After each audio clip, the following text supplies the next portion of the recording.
550 on the 5 sticky, come get high with me, that's a deal, right? Ride with me if you ride with me, you can slide with me if you feel like 550 on the 5 sticky, come get high with me, that's a deal, right? That's a deal, right? That's a bet, right? That's a bet, right? That's a deal, right? That's a deal, right?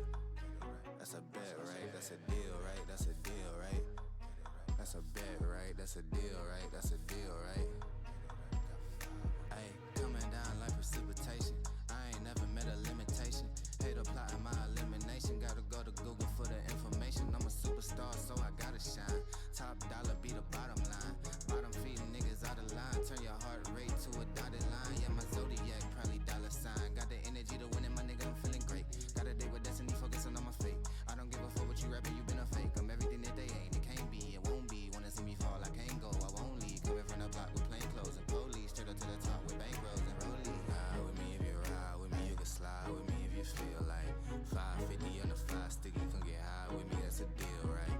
Ride with me if you ride with me, you can slide with me if you feel like 550 on the 5 sticky, come get high with me, that's a deal, right? That's a deal, right? That's a bet, right? That's a bet, right? That's a deal, right? That's a deal, right? That's a bet, right? That's a deal, right? That's a deal, right? That's a bet, right? That's a deal, right? That's a deal, right? Ay, 12 can't really stop shit, so I'm still pushing like a mosh pit. Ice dripping, think I'm hot shit. In a yellow bucket with the mop stick. I've been jugging jams like wholesale. Everything must go sell. Hitting bitches with the oh well. Need 100 million on the low scale. On my worst night, I'm the best nigga. Wouldn't mess with you, couldn't cap to him.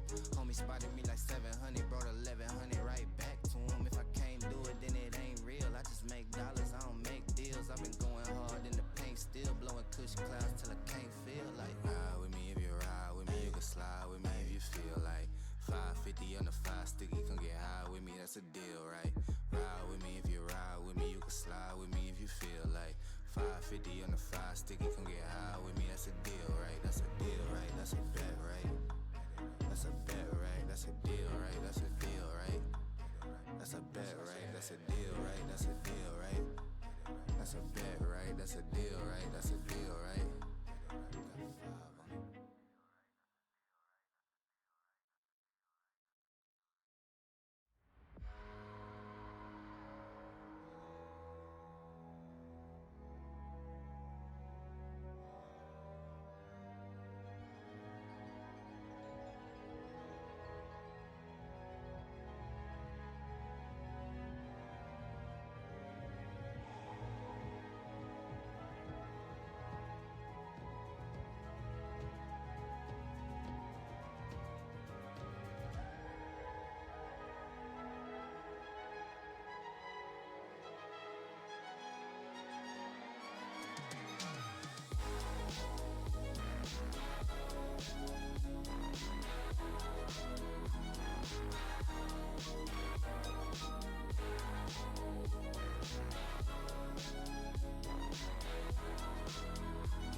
What's up, everyone? We are here. We're in playoffs. This is Titan Conqueror playoffs. We have Dorado Gaming Iota versus Nefarious Gaming Abyssals. Yes, I'm Metashift. Joining me, Swifty. What up, everybody? How we doing? How we doing? How are we? We're we good. have a what do we have? We have the 7 seed versus the 10 seed in a round of 12. So we're not in quarterfinals yet. This starts off with a round of 12. So I think we'll have 4 weeks of playoffs. This is week 1. Dorado Gaming Iota is the 7 seed. They're the favorite. They finished their season 5-2, where Nefarious Gaming finished 4-3. And you can see those players, those starting players there on the bottom. We did actually stream Dorado Gaming Iota. At least I did. I don't know if you were with me that time. I don't think I was. Might have been our friendly neighborhood Freedom Potatoes. It might have been. Might have been. A lot of games cast here at Titan, so it's possible it was me too. Yeah, I just remember number 17. And then now it's 2, 5, and 17, right? We have a lot of numbers there in the bot lane for Dorado Gaming Iota. Ready for draft. Let's get into it. Yeah, I'm very excited. I mean, as soon as we get to playoffs, it's when the exciting things come out. That's when ideally the most I think potent of teams are showing us what they got. So very excited to get into this as we're looking at the first one. Udyr ban, interesting. Yeah. Not necessarily like a super powerful pick right now, but I do know it's quite like universally sort of usable, right? It's pickable in a lot of comps. It's very easy to pilot, that sort of thing. Skarner is a more typical ban, I think. It's very heavily nerfed in favor of competitive play. It kind of has like the pro play Lee Sin treatment right now. I believe Skarner's at like a 44% win rate, if I'm not mistaken, meta. Oh, yeah. In solo queue at least, but is still like absolutely viable. I believe has the second highest jungle presence, at least across the last patch, in all of pro play for 15.5. Wow. Yeah, in the jungle at least. I think only behind Vi, interestingly enough. But yeah, as we're gonna see, actually a lot more jungle bans come out here before moving to stuff like Corki, Lulu, Cassante, another one that nobody likes to play against. Lulu dodge nerfs. Lulu's probably the number one support pick right now. Not surprised to see that banned. Yeah, definitely not at all. We're gonna see Varus B1, certainly a common B1 pick here meta. A lot of ADCs play it. I think you'll see like there's a handful of these B1s that you see a lot right now, depending on what elo you're watching. You get Jinx, MF, Kai'Sa, Corki is banned, Varus, that sort of thing. Responded to with Victor, which I know, interestingly enough, is a flex in the bot lane. We'll see if they're sort of going to give it away early enough. They are immediately going to give it away. Where that Victor is going, that is most likely a mid Victor, followed by an Ezreal response. What do you think about that, meta? I'm thinking two things. One, this must be a contested pick that both mid laners won. And two, I wonder how that's going to affect the draft going forward, knowing that NFA is just perfectly comfortable blinding Victor. Maybe Dorado's gonna have to start first picking it or something, if they want it. Yeah, it's interesting. So we have the Victor Ezreal picked up for red side on R1, R2. It's followed up by a Karma, which is notably a flex pick, a flex pick. 3 lanes, right? Mid, top, support. Followed by the Xin Zhao. So we know the Xin Zhao is going to be in the jungle after having seen mid come up. So they're holding a mid flex. I'm curious to see if this Karma goes mid, I guess is my response, just because maybe I'm not just super familiar with the matchup, but if you have Victor up, like I don't think there's any reason you need to be hiding a mid pick. And in my brain, there are picks that are maybe a little bit more, forward facing and a little more prominent into the Victor, but maybe they have something up their sleeve I'm not aware about. But we are gonna, I think understandably see a lot of top lane bans. Dorado Gaming Iota is going to opt for 2 top lane bans. Still seeing Volibear up. I imagine this is a Volibear jungle, is at least what's going on in their minds right now. However, Volley has actually played a little bit more in the top lane. Friendly neighborhood Volibear main here, by the way, so very excited to see this. Yes, we'll be seeing Volibear jungle. Yeah, it's actually more picked in the top lane. I believe, honestly, it's a little bit stronger in the top lane than it is in the jungle, but we are going to get some jungle bear this game. Yeah, it's kind of crazy that they blind Renekton too. Nefarious Gaming really wants to prioritize the counter pick for support. Yeah, interesting. Now right? now we find out. Yeah, I guess it is Karma mid all along. Karma did get nerfed too. Point that out. Just got nerfed on this patch. It did. But yeah, I mean, they wait. They get that counter pick. What's the counter to Leona? What is the counter to Leona? It's funny. I wasn't gonna say Braum, but my brain almost thought it might be a pick here, just because Varus, Karma. I don't think it's necessarily great into Leona. I think in a vacuum, but I think there are avenues with which it's just a safe pick with an Ezreal, right? I think they want to let their bot side scale. Ezreal really wants like Shojin, Triforce, your Muramhana, right? Before Ezreal really comes online with this poke damage that can match a Varus. Well, Varus is obviously a lot more flexible. Varus can take the lethality build, can take more of an AP build, can take more of an on-hit build. It's interesting that Dorado Gaming really held that flex as long as they did. I think they must believe in the Karma pick, right? Regardless of the nerfs, and specifically into this matchup. And interestingly enough, too, Nefarious has opted to blind pick 2 solo lanes. To me, that's exciting. To me, that speaks to a little bit of confidence heading into tonight's series. I think that you frequently don't want to blind pick both. And you frequently don't see, like, my boy Jay Young's getting a counter pick for Braum, this R5. You don't see that a lot. So I'm glad they're shaking things up. I'm curious to see what their gameplay is going to look like and read like on these picks. These must be comfort picks, right? Yeah, I definitely agree with everything you said about blinding your solo lanes. But looking at the drafts, it actually doesn't look too bad. I am scared for this Victor. Reminiscence is gonna have to really dodge those ganks because Victor's not mobile, so Karma Tether's there, the root's there, and a Jin Zhao gank is very dangerous. So, but I like the way it shook out, and I'm confident with Nefarious Gaming's draft, even though Dorado is the favorite in this match. We should have an exciting game one, and I'm ready for it. Yeah, I think we will have an exciting game one. I also, to your point, to expand upon reminiscing on Reminisce's time is what I'll say, is Leona is an absolutely filthy roamer, particularly with the likes of like early powerhouse gankers like Xin Zhao.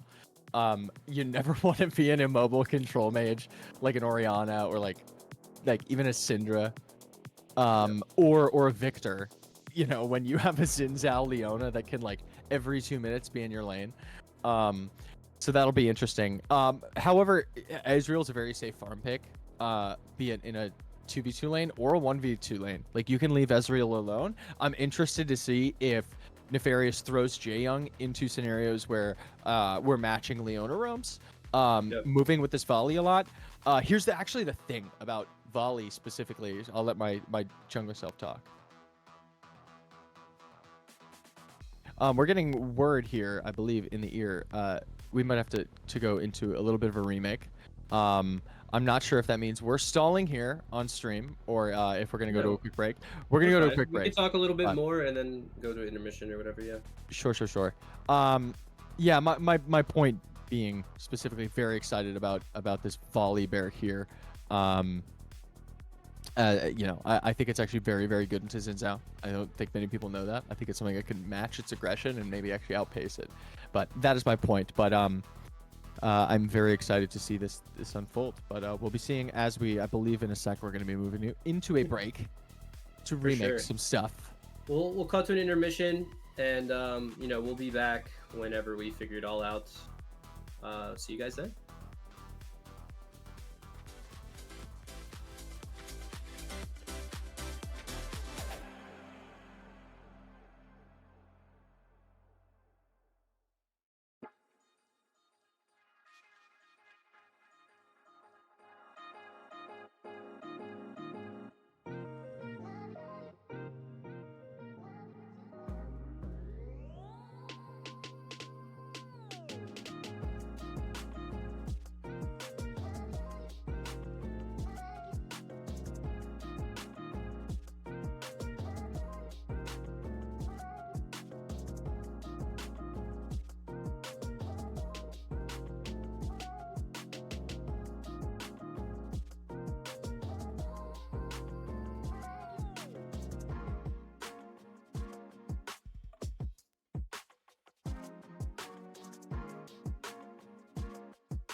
All I hear is Christmas music. That must be Santa Brom. We are here with game number 1. Dorado Gaming Iota on blue side again.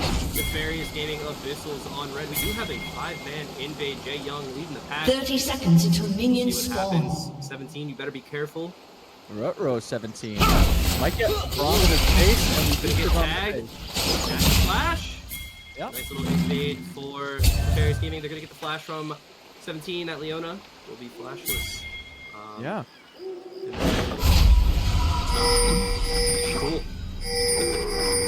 Do you want to talk about Volibear? We're here. Yeah. Sorry.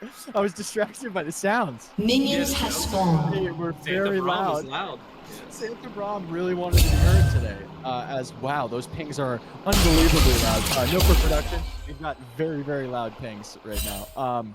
Anyway, yes, but I did want to talk about Volibear before we went to break, and apparently, by the way, for our viewers at home, had a little bit of a glitch, a Riot client issue with runes being said properly. So we hopped into a quick remake for that, but we are back now. And before we left, I was excited to talk about Volibear as a self-proclaimed Volibear man. I love this champion. I think that when people look at Xin Zhao, right, as we're going to get a little bit of start on these two clears, when you look at Xin Zhao, your immediate thought is early game agency pressure, right? And the ability to get off really good ganks at a very high tempo for your team, and typically both, right? Volibear is very much so in the same light. Volibear's strongest level is level 3, like in the entire game. Typically does fall off depending on what build you go. He's one of those champs that can build a lot of items. But in this matchup, any day of the week, I know I'm biased, I love to be the Volibear.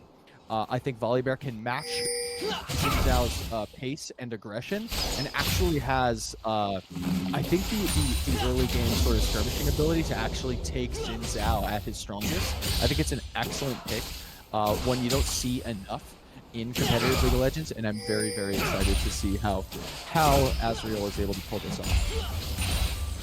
You see both junglers pathing down, and Jay Young and Fallen might get the crash here, meaning the numbers bot lane in a gankable position. We might get a little 3v3. We'll see what happens with this bot scuttle.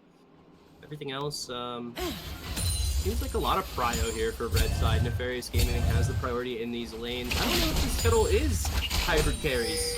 I don't think it will be. Yeah, I don't know if hybrid carry necessarily is going to want to fight the Volibear actually on it. Leona Xin Zhao is obviously potent, right? Braum Volley is just as potent, particularly on these scuttle fights, right? That stun is very frustrating to play into. You know, and just the slow out of Braum, the Winter's, what's it called? It's Winter's Breath, or Bite. Winter's Bite. Winter's Bite. Not Winter's Approach. Not Winter's Approach. I think that's an item. I almost said that. Fimble Winter. Yeah. Doesn't one become Winter's Approach or Fimble Winter, something like that? Azriel already got bot scuttle and is on the way to top. Yeah, his clear is also insanely fast, by the way. You can do it in like 3 minutes and 4 seconds if you do it properly, but Volley's actually walking right by this Karma here. But he's gonna get rid of that. Nezumi kind of just 1v1s the enemy jungler, not really going to be able to do anything, so it is a double scuttle action. Meanwhile, hybrid carry going for a really long gank bot. We might have some action here down here in bot lane. Yeah, Azriel's gonna opt to get timers. Should understand that this is probably a full clear Xin Zhao. Is gonna cue the back, but yeah, we got some action here, meta. Yeah, hybrid carry goes in for the gank. Fallen already shifts away. The Leona comes in, lands a stun. It's cleansed. The Fallen will get knocked up and go down. First blood going over to hybrid carry on the Xin Zhao. Yeah, Nefarious caught a little bit sleeping there. We really should be communicating with the Volley Bear, and the Volley Bear really should be communicating that we are going for a double scuttle. Volley, understandably so, and this is something that Volley players would know, has the better clear, right? Has the speed clear. We just saw it happen. Was able to pick up the bottom scuttle before Hybrid Carry actually could do anything about it, right? And then just waltzed into the top lane. Was spotted by the Karma. Immediately upon being spotted and knowing that your bot lane is pushed, should be enough of an indicator for you as a team that you sort of got to back up a little bit, right?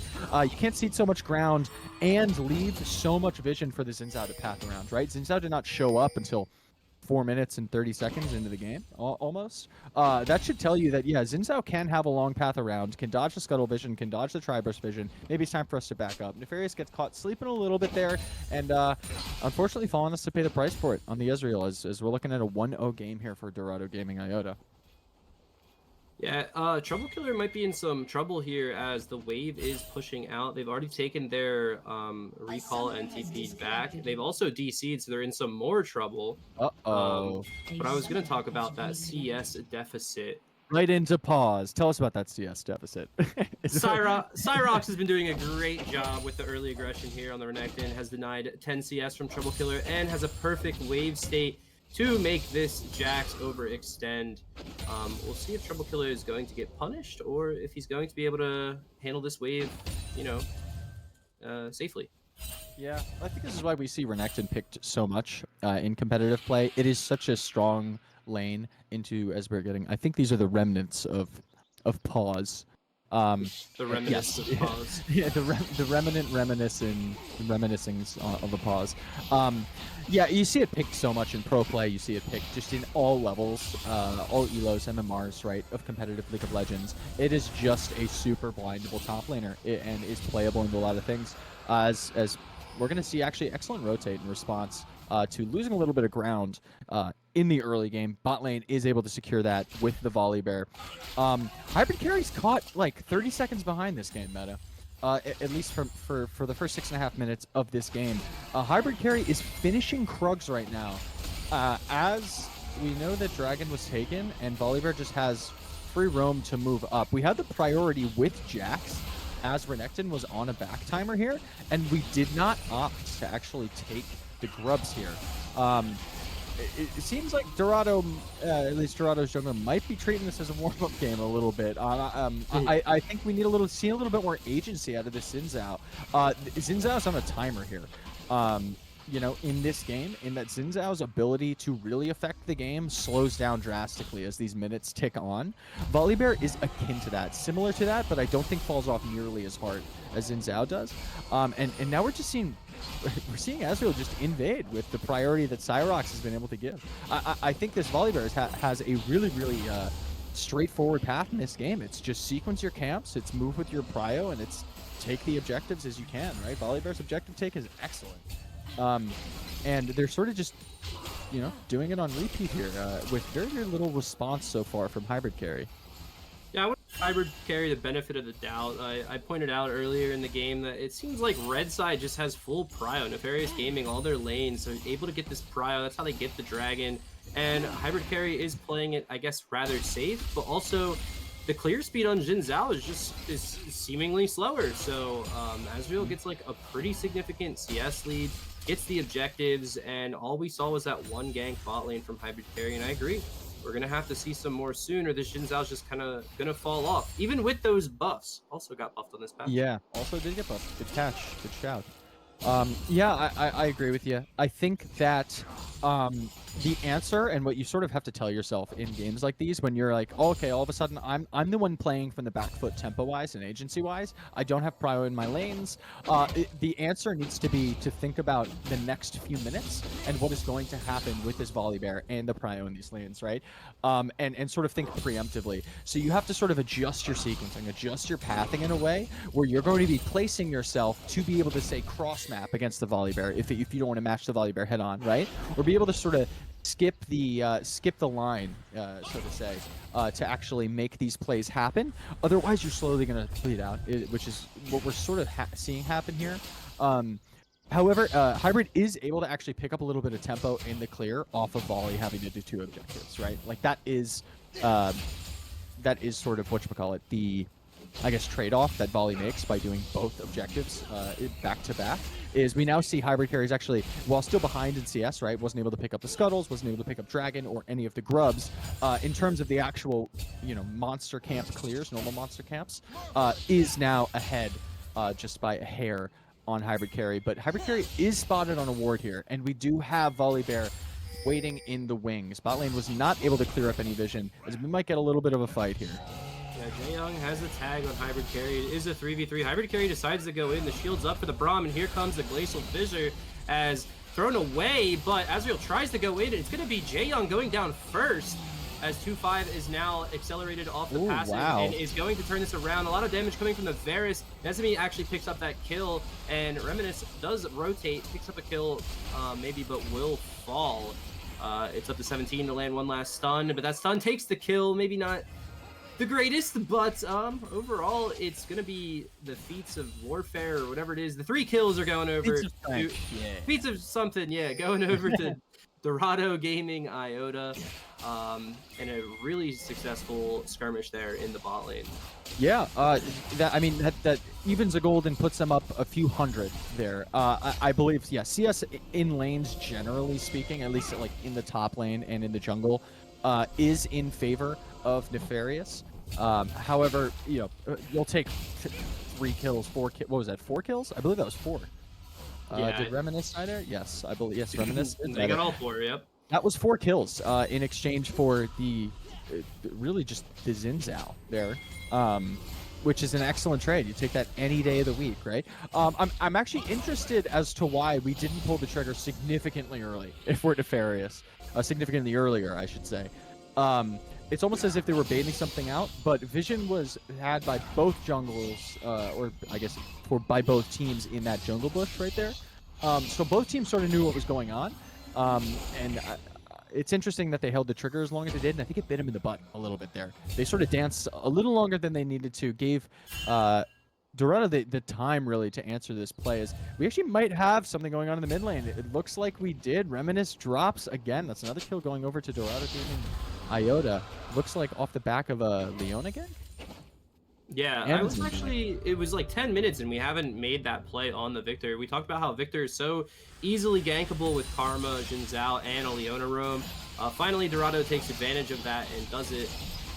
And they will pick up the grubs off this. Another thing I noticed was while all that was going on in bot lane, it was Cyrox on the Renekton solo killing Trouble Killer. So there's a small, or rather large lead for the Renekton in the top lane, which Jax was the counter pick. Jax was the counter pick. This is true. This was an R4 Renekton. Yeah. It's absolutely true. Yeah. Just it's props to Cyrox's Renekton sort of prowess here. Clearly is comfortable on the pick, right? Did blind it and say, I don't give a crap what you pick. We're going to ban out the I believe it was Darius and Aatrox that were banned out second phase red side for Nefarious Abyssal. And, is playing right into that. It says, hey, I can play this champ into whatever you've got. Pick the Jax, it's fine, and is showing us why. I think that's excellent. I think we've got an interesting sort of game now because I think we have top in favor of Nefarious and the rest of the map, at least, current state-wise, definitely in favor of Dorado now here with this gold lead. Might see some more. 3-man on Reminisce and will easily go down. It's the Leona Ulta Solar Flare into, what are these things called? Gravity Field, and you just can't get out of it. Damage on top from Xin Zhao. It's just another free kill. Good on Dorado to punish for sure too, right? With the flash timer being down on that Victor, they know that they can repeat gank it. Yeah.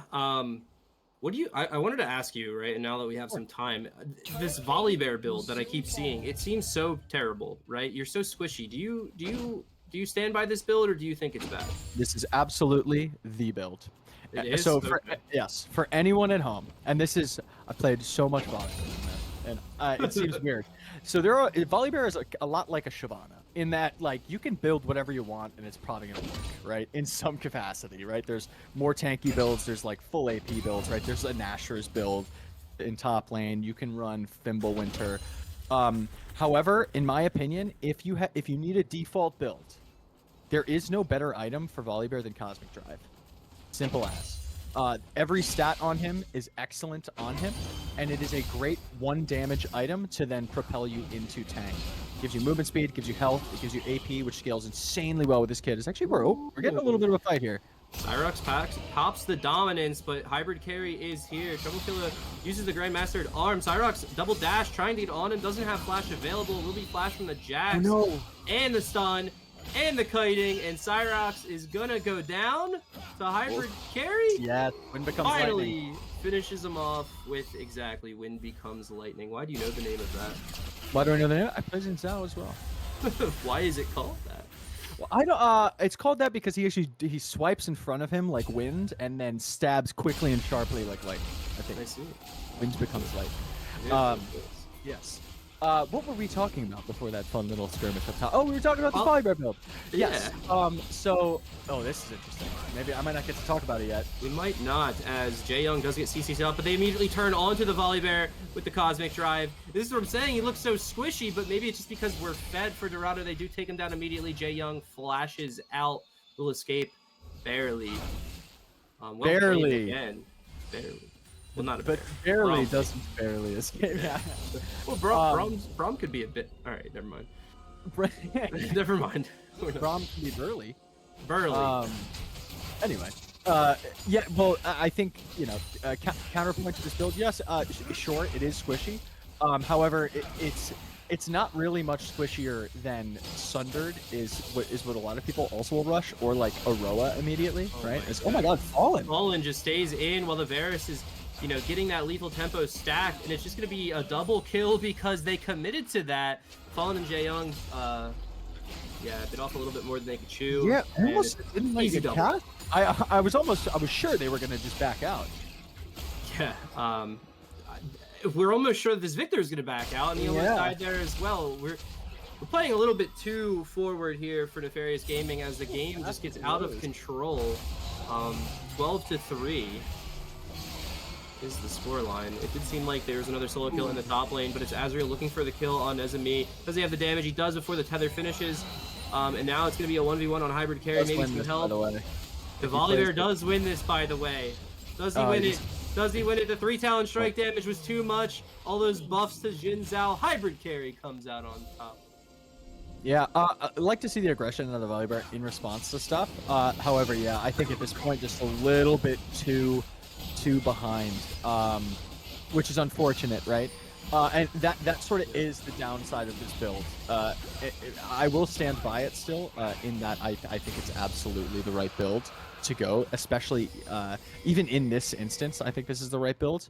You'll see it followed up by an Iceborne Gauntlet, most likely, and then a Spirit Visage, and then something like a Dead Man's or a Frozen. We might be going right into Dead Man's now, just because of the amount of AD damage on the team, understandable, and sort of save the Spirit Visage for later. But yeah, this really is the build. I have, like, so slowly over time, I don't build Sundered Sky anymore. I think it's not a good item on Volibear anymore. They sort of had to nerf it because it was so ubiquitously good on 80 bruisers in the jungle. It obviously still is on the likes of Xin Zhao, and a lot of other junglers like Vi, and even Lee Sin will build it. You'll see it on Olaf, yada yada, right? 80 bruiser champs, it's good on. Volley's AP scalings I think are just too good right now with how Cosmic Drive works. And you can even go the Roa into Navori build, and it's excellent as well.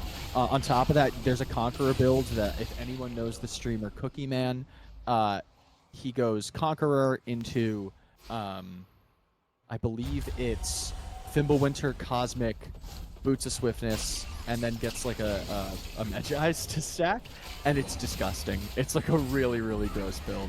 But yeah, the point being, AP really is the way to go on Volibear, truthfully. And so it seems a little counterintuitive, but you're far less squishy when you're murdering people on your screen. But Reminisce, get out of there! Again, stepping up a little too far forward, a nice solar flare. But stays alive thanks to Jaeyoung, and the TP in from Cyrox. This is going to be huge for Nefarious Gaming. They pick up the kill, the shutdown on hybrid carry, and Azriel's going forward for more. Like you said, that movement speed, that Cosmic Drive will help them find 17 in a pinch, and they'll take down this Iota as Cyrox is looking for more. Might not be able to finish off Nezami. Nezami, though, sticking in this fight as Jaeyoung does miss the Winter's Bite over the wall. A lot of things to unpack that all just happened For some reason, Dorado Gaming Iota decides to give Nefarious Gaming that Rift Herald. They just weren't tempoed for it. Oh my god, as Nezumi will walk into the super speed bear, and the double ice bears will take down this Karma with a smite. There it is. And an ignite. The smite ignite trick. The dubstep ignite. Smite ignite, dubstep, gotta love it. I agree. Another thing I want to point out, feats were picked up, but they were picked up a while ago. We actually kind of missed it. There were 2 dragons and the three grubs for Nefarious Gaming, and it was Cyrox getting first tower in top lane after that second solo kill. So grubs feats actually were picked up by Nefarious Gaming despite being down 7-13. Nefarious Gaming now has feats for their feats. They have feats for their feats, and they have a gold lead. And they do. They're actually back in this. I mean, even with these kills going over, they had picked up gold advantages elsewhere on the map. This game was by no means over, right? Even at I think it was 11 kills to 2 or something like that. Not too long ago. Certainly not an over game score. A scoreboard may have reflected otherwise for viewers had they not been, intently watching prior. But hey, look at this now. We've got a 3-3 Volibear, right? Another fun thing about this Cosmic Drive build is your Volibear's passive, the Relentless Storm, the Lightning Claw is passive, the attack speed as well as the on-hit chain damage, the lightning damage, both scale with AP. Wow. So yes, yeah, and Sky Splitter, the E, obviously, the shield scales with AP, the self shield, and the max health damage to enemies scales with AP, as well as Stormbringer scales with both AD and AP in nutty amounts. So it's dealing physical damage, but it scales really, really well with AP. I'm glad that we got to see Azrael pull off the Sky Splitter Stormbringer combo there, as we're getting a little bit of poking here in the bot side jungle. But when that E lands on top of the ult, that's when we see those huge shutdown kills come over for the Volibear. We saw Hybrid Carry drop, right? You can't heal through all of that stunning between Volibear and Jae Young's Braum. And the damage is just absolutely nutty. Plus, when your Chain Lightning is scaling with AP, it means your ability to do multi-target damage in fights is that much better, right? It just sort of makes him a more well-rounded champion. So glad to see 3-3-2 now. We see the Dead Man's completed going into... Most gold in the game is this Volibear. Yeah, it's not shocking to me. The clear is so good too, right? With the AoE damage on your passive, it just means more clearing ability on camps. And the poke is excellent out of the E, right? It is not too mana costly. This the Sky Splitter, you can use it for zone. It's great for engage, right? It near guarantees a kill when you land a Q with it. So yeah, very excited to see the rest of this build unfold. It is a Spirit Visage, if I'm not mistaken. I see a Ruby Crystal, a Null Magic Mantle, as well as a moat, fairy moat. No, I can't remember what that item is called. Sounds right. Something like that. Something like that. Glaring moat, maybe. Something along those lines. The cheap, it's like 5 ability haste. That one. Yeah, that one. Yeah. This dragon did spawn. It would be sole point for Nefarious Gaming, but it's going to be Azrael taking a recall as well as Reminisce taking a recall. Cyrox didn't have TP yet, so I kind of like the stall or like the wait to start this dragon fight because they do want this Renekton to TP in. But as we're seeing with the health advantage here for Trouble Killer, maybe this Jax is finally scaled, picked up the Triforce, starting to win trades against the Renekton. That could be bad news for Nefarious Gaming if both are TPing in. We'll see how this unfolds as back from the fountain is Azrael. Yeah, I believe we're going into Shojin there with the Jax. Jax obviously outscales the Renekton, right, in the side lane, so it is a sort of time game here. But oh, we got a 1v3 bear for a second. Yeah, we're going in, but Azrael's going to get CC'd up by the Leona, and Hybrid Carry will take him down with a 3-talon strike, and then Cyrex TP's in, but following that TP will be Trouble Killer on the Jax. Cyrex doing a lot of damage, but unable to find the kills. It's Nezumi going down on the side to Reminisce, but Reminisce, now you're alone, 1v4s. All your teammates have fallen, and Hybrid Carry is still alive, so I believe this dragon's going over to Dorado Gaming Iota as they win that fight 4-1. Yeah, unfortunate for the Volibear. Volley, instead of backing off, Azrael decided to take the fight, hoping the TPs were going to come through, but the TP response timer there, when it's a 3-on-1, is so such a marginal window, right? It's so tight, and the TPs just don't come through in the right place at the right time quick enough. And frankly, I don't blame the side of Nefarious for those TPs. That's a hard thing to pull off perfectly, and I don't think Azrael necessarily gave him enough room, and a little bit too aggressive there before the dragon play. It's going to result in the loss of the dragon. Luckily enough, death timers are not long enough that they can immediately force the Otacon. We have a dragon Otacon sort of side here, which the later in the game, right, as we move into third dragon for both teams, in the within 4.5 minutes, as well as fourth dragon for which either team has that up, is going to have an Otacon on that side of the map. The threat of a double objective take here meta is huge, right? As these death timers get longer, and the only thing that really stops teams from forcing an Otacon and doing an Otacon is death timers. Frankly, it's an objective that takes much longer to do than a lot of other objectives. It's only rivaled by Baron, right? And it deals an insane amount of damage, probably more so than anything else. We're going to see a Volibear engage, but Solar Flare comes out. Yeah, Chain of Corruption actually lands on the Volibear to stop that engage, but they're still going for it. Nefarious Gaming, they take down 2-5, and they're looking for more TP in from Nezumi, but right into the center of 4 people will also get immediately bursted. It's a double kill for Fallen, as Nefarious Gaming, after getting almost aced, find their way back into it, and they're looking for this mid-tier 2. Yeah, Gold nearly dead even now, by the way, meta. This game is like anybody's to win or to lose here. Yeah, I'm not sure how Dorado found themselves in that position, but like we were talking about, I think off stream, movement speed is a funny thing, and you can catch people out, especially in silver lobbies with things like Deadmans and Cosmic Drive. So if you overstep, you get punished. And maybe that's what they did, and here is the Otacon.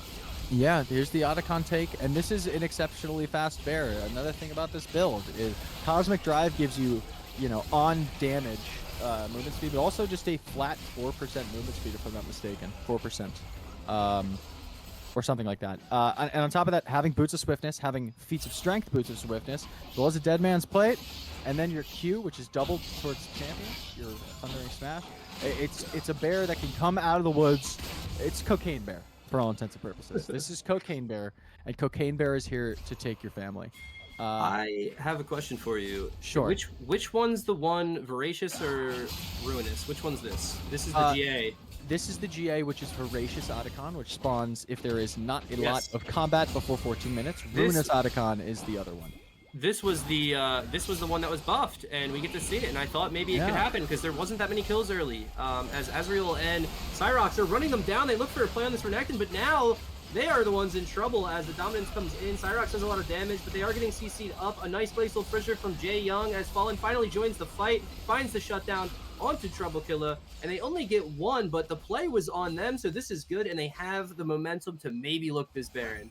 Yeah, Cyrox was 1 into 4 there for a second and said, screw it, I have Voracious Otacon revive.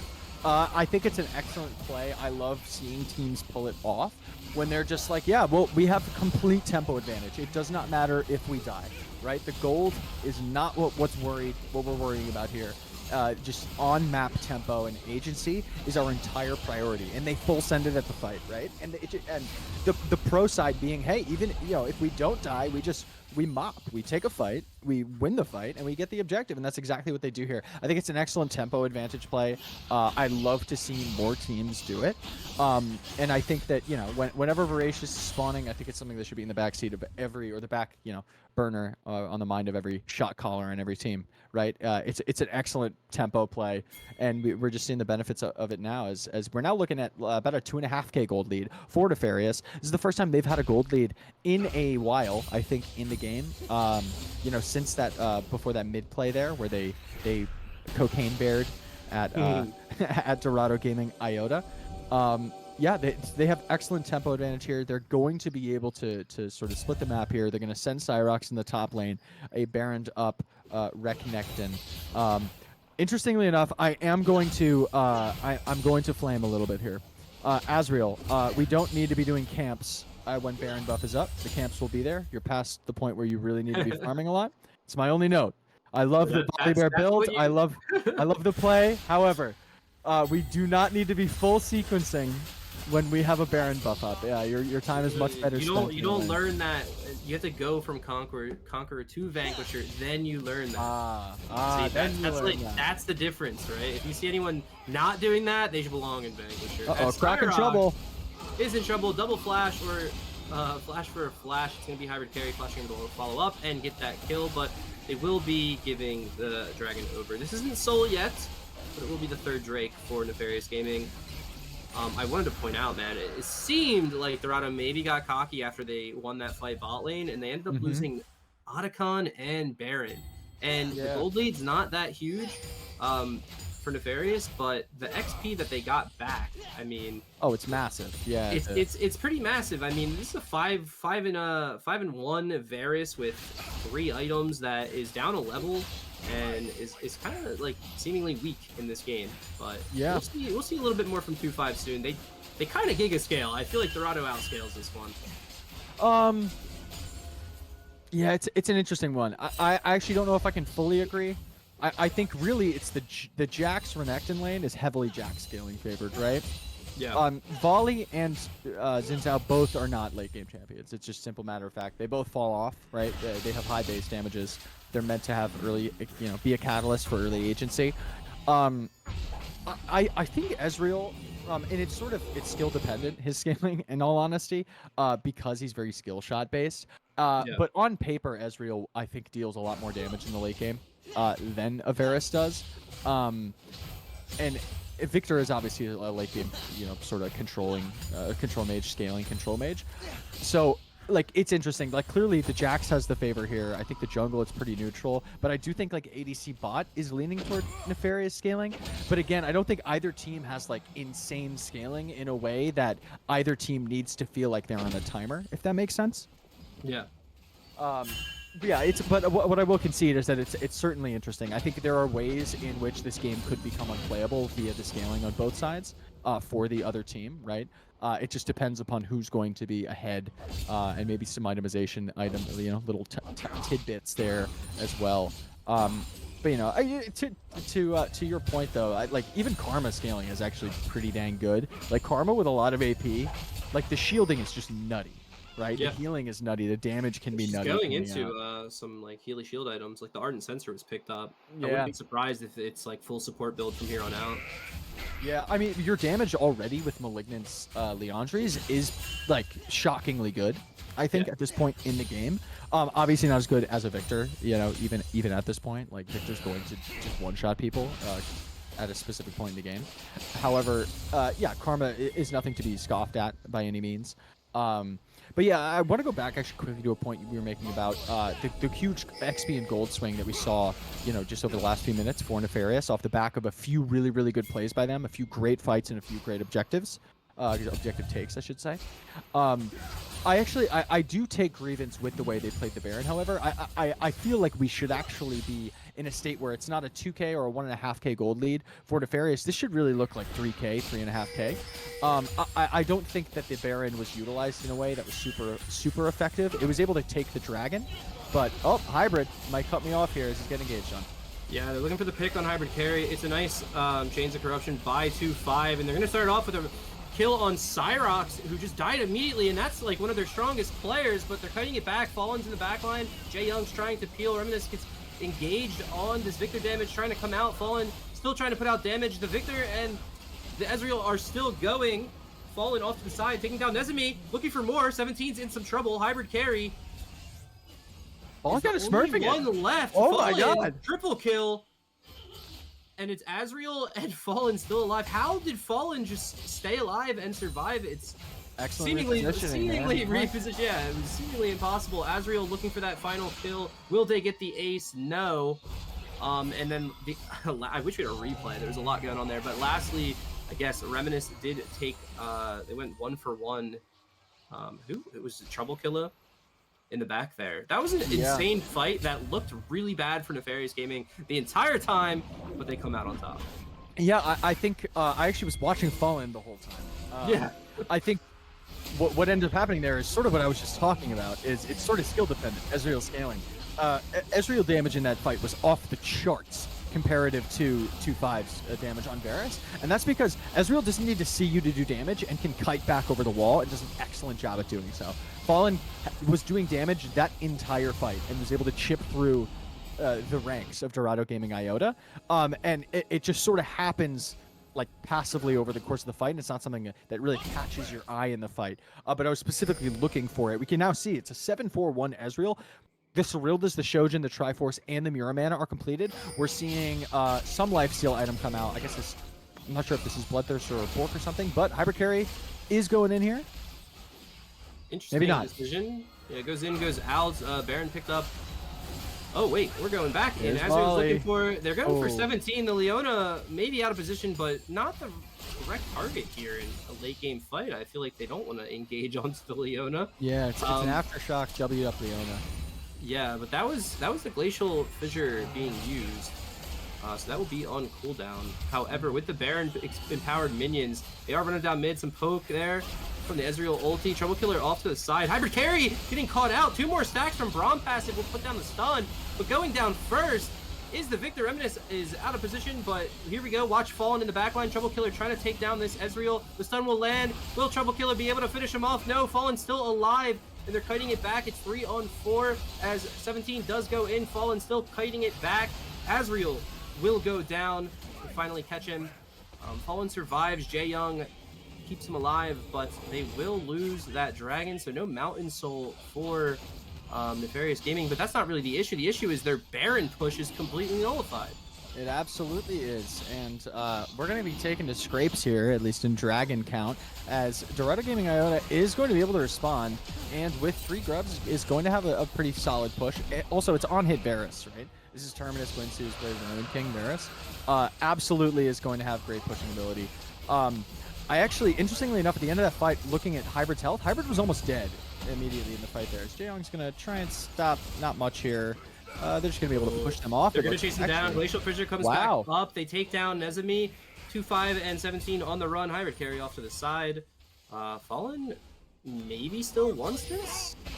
Maybe. Has really good Oh, Jae follow. Young with the dash and the flash off the minions. It's going to be a stun on the 2-5. Oh, to catch great my solar breath. flare. With the Solar Flare in return, will they be able to trade this back? It's going to be Fallen. Oh. Fallen is 2-5. Gets the double kill, and Hybrid Carry does come in to help take down the Victor as well. Trouble Killer's here. And Dorado Gaming Iota shut them down on that chase. They chase too far and they get punished for it. It's a 3-for-2. That is the Jae Young I know. To flash in, I flash know. Winter's bite. I love I like the look. I really like the look. Doesn't quite pan out. They don't exactly have the angle there, but I think it is a good look. Unfortunately, they do pay the price for it. It's a 3-for-2 at the end of the day. Bringing it back to what I was going to say about this Xin Zhao is Xin Zhao almost died immediately in that fight. Sterix Gauge saved them, right? By the end of that fight, Xin Zhao was on full HP. By Xin Zhao passive on top of Sundered Sky, Yeah. right? Which is disgusting. This was before, I think we just in response saw Azriel buy a Bramble Vest, by the way. In that fight, Azriel did not have a Bramble Vest, and now Azriel has Bramble Vest. I think somebody needed Heal Cut way earlier, to be quite honest with you. Like, Sundered Sky on Jax, Jax has Conqueror. Sundered Sky on Xin Zhao has Conqueror. Karma Healing's already gross. Granted, she's not really auto-attacking you. We already have a Blade of the Ruin King on this lethal tempo Varus. I think we needed to see a Bramble significantly earlier, to be quite honest. So I'm glad that we now see it on the Volley Bear, but I really did think it bit them in the butt there on that engage. I think it looks much better if we can't get all that healing, those healing procs off. I think this team might want to consider Serpent's Fang as well. Like this, there's 2 Sterix Gauges on this team, on top of having a Karma. I really think someone needs to consider that item for the side of Nefarious Abyssals, because you're not going to nuke people with those shields coming through, right? It's just too much damage that you'll need to output to nullify the effects of a Karma shield, especially an AP Karma shield. Also, interestingly enough, as Azriel may cut me off here, is rooted up. Oh, wow. They're putting that CC down on Azriel. The Volley Bear is in some trouble. Has the ult, but doesn't ult out. Ults in on 2-5. 2-5 gets down really low, but they are able to finish off that Volley Bear. Meanwhile, in the backline, it's Trouble Killer diving into a Zhonya's and gonna try to get onto Fallen, who will dodge that. It was flash from Trouble Killer, but They will survive. Meanwhile, Reminisce also goes down. I feel like this Victor keeps getting caught, is unable to play the game. Yeah, it's having a really hard time. The backline's having an excellently hard time into this Jax. Jax is doing the Jax thing. Late game Jax, 1v3 in the backline and like almost killing the ADC for like a full 30 seconds is terrifying. If this wasn't Ezreal, that's a dead ADC every day of the week, right? As Solar Flare coming out again. A nice Solar Flare right into the Arcane Shift. Meanwhile, Fallen kiting it back. It's really just all eyes on Fallen as Cyrox and Jaeyoung are doing the peel. Fallen is throwing those Qs in there. 17 gets down low. Jaeyoung uses the Glacial Fissure, dives into the backline and runs away, but this Braum is in some trouble as they give up on the chase for Fallen and they want to take down Jaeyoung. Nezumi here with the root. And Jaeyoung. No, Jaeyoung. No. No. Died so Jaeyoung. He died to Jaeyoung. Yes. But that might be Baron. It might be Baron. It might be Soul. It's kind of rough. That's a long cooldown to lose your support. Gold is back in favor of Dorado. We've seen a really roller coaster game here with these really big tempo swings between which team is sort of like commandeering the wheel here. As we're now seeing a 4-man sort of stop attempt on this Baron. We're gonna see Volley. Volley can steal these. We want to use Stormbringer into the ultimate though. Stormbringer was just used and is now getting ran at by Hybrid Carry. But if you have the opportunity to flip this on Volibear, I think you do so. But they're letting the Baron reset. They're just taking super split this fight. is actually really bad for Dorado. The Baron resets, and now Hybrid Carry takes a ton of damage. Meanwhile, off to the side, Trouble Killer is gonna die. Might go down. Cyrox and Reminisce, big plays here off to the side. They take down Trouble Killer. They do, and now it's a 4v4. And Braum's back. And what was a free Baron is no longer a free Baron. And it's going to be a dragon, a mountain soul, if I'm not mistaken. Yeah. Wow. Really well played. They played spoiler well.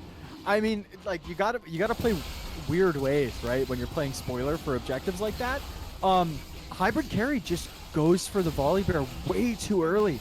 Really tries to force it way harder than is feasible, and the team is fighting on 2 different fronts. There's clearly no communication or target calling there. And I think it bites Dorado in the butt. They had a free Baron and they turned it into a none Baron. And now we're looking at a mountain sold up Braum, who is actually now getting items, right? Like we're at the point in the game where support econ means that like these supports are like for real tanky now, not just like the fake support tanky, right? Where like Leona pops Eclipse and like for 5 seconds she's a tank. We're now getting to the point where like support items are actually coming online for full builds, right? Volibear has a completed build. I take Grievance with the Navori here. I will say that's more of a Roa item than it is a Cosmic Drive item if you're going to Roa build, right? For much more sustained fights. I think something like the Iceborne Gauntlet would have been a lot better into this team. Even another tank item or like an Unending Despair, frankly, would have been better.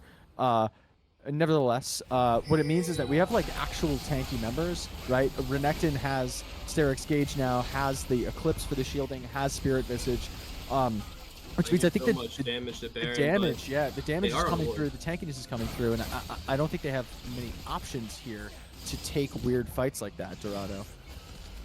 It's crazy that Hybrid Carry would dash in like that. I mean, his teammates weren't even there yet, but Nefarious Gaming does back off. That Baron seemed good, but they're missing that ward there in the river. Cyrox catching Hybrid Carry here. Hybrid Carry still going in. He's just always going forward. There's no Braum Ezreal. No Braum and Ezreal. 2-5 getting a lot of damage on the Cyrox, who will flash out and pop the Dominance. The Victor ulti chasing them down, doing some damage. Here's Fallen and Jaeyoung. We finally find them at the bottom of the map. Trouble Killer getting in trouble, gets stunned up by the Braum passive. Concussive blows into Fallen, finally finishing him off. Or Ezreal finishing him off. And here's a 3-man ulti from the Volibear.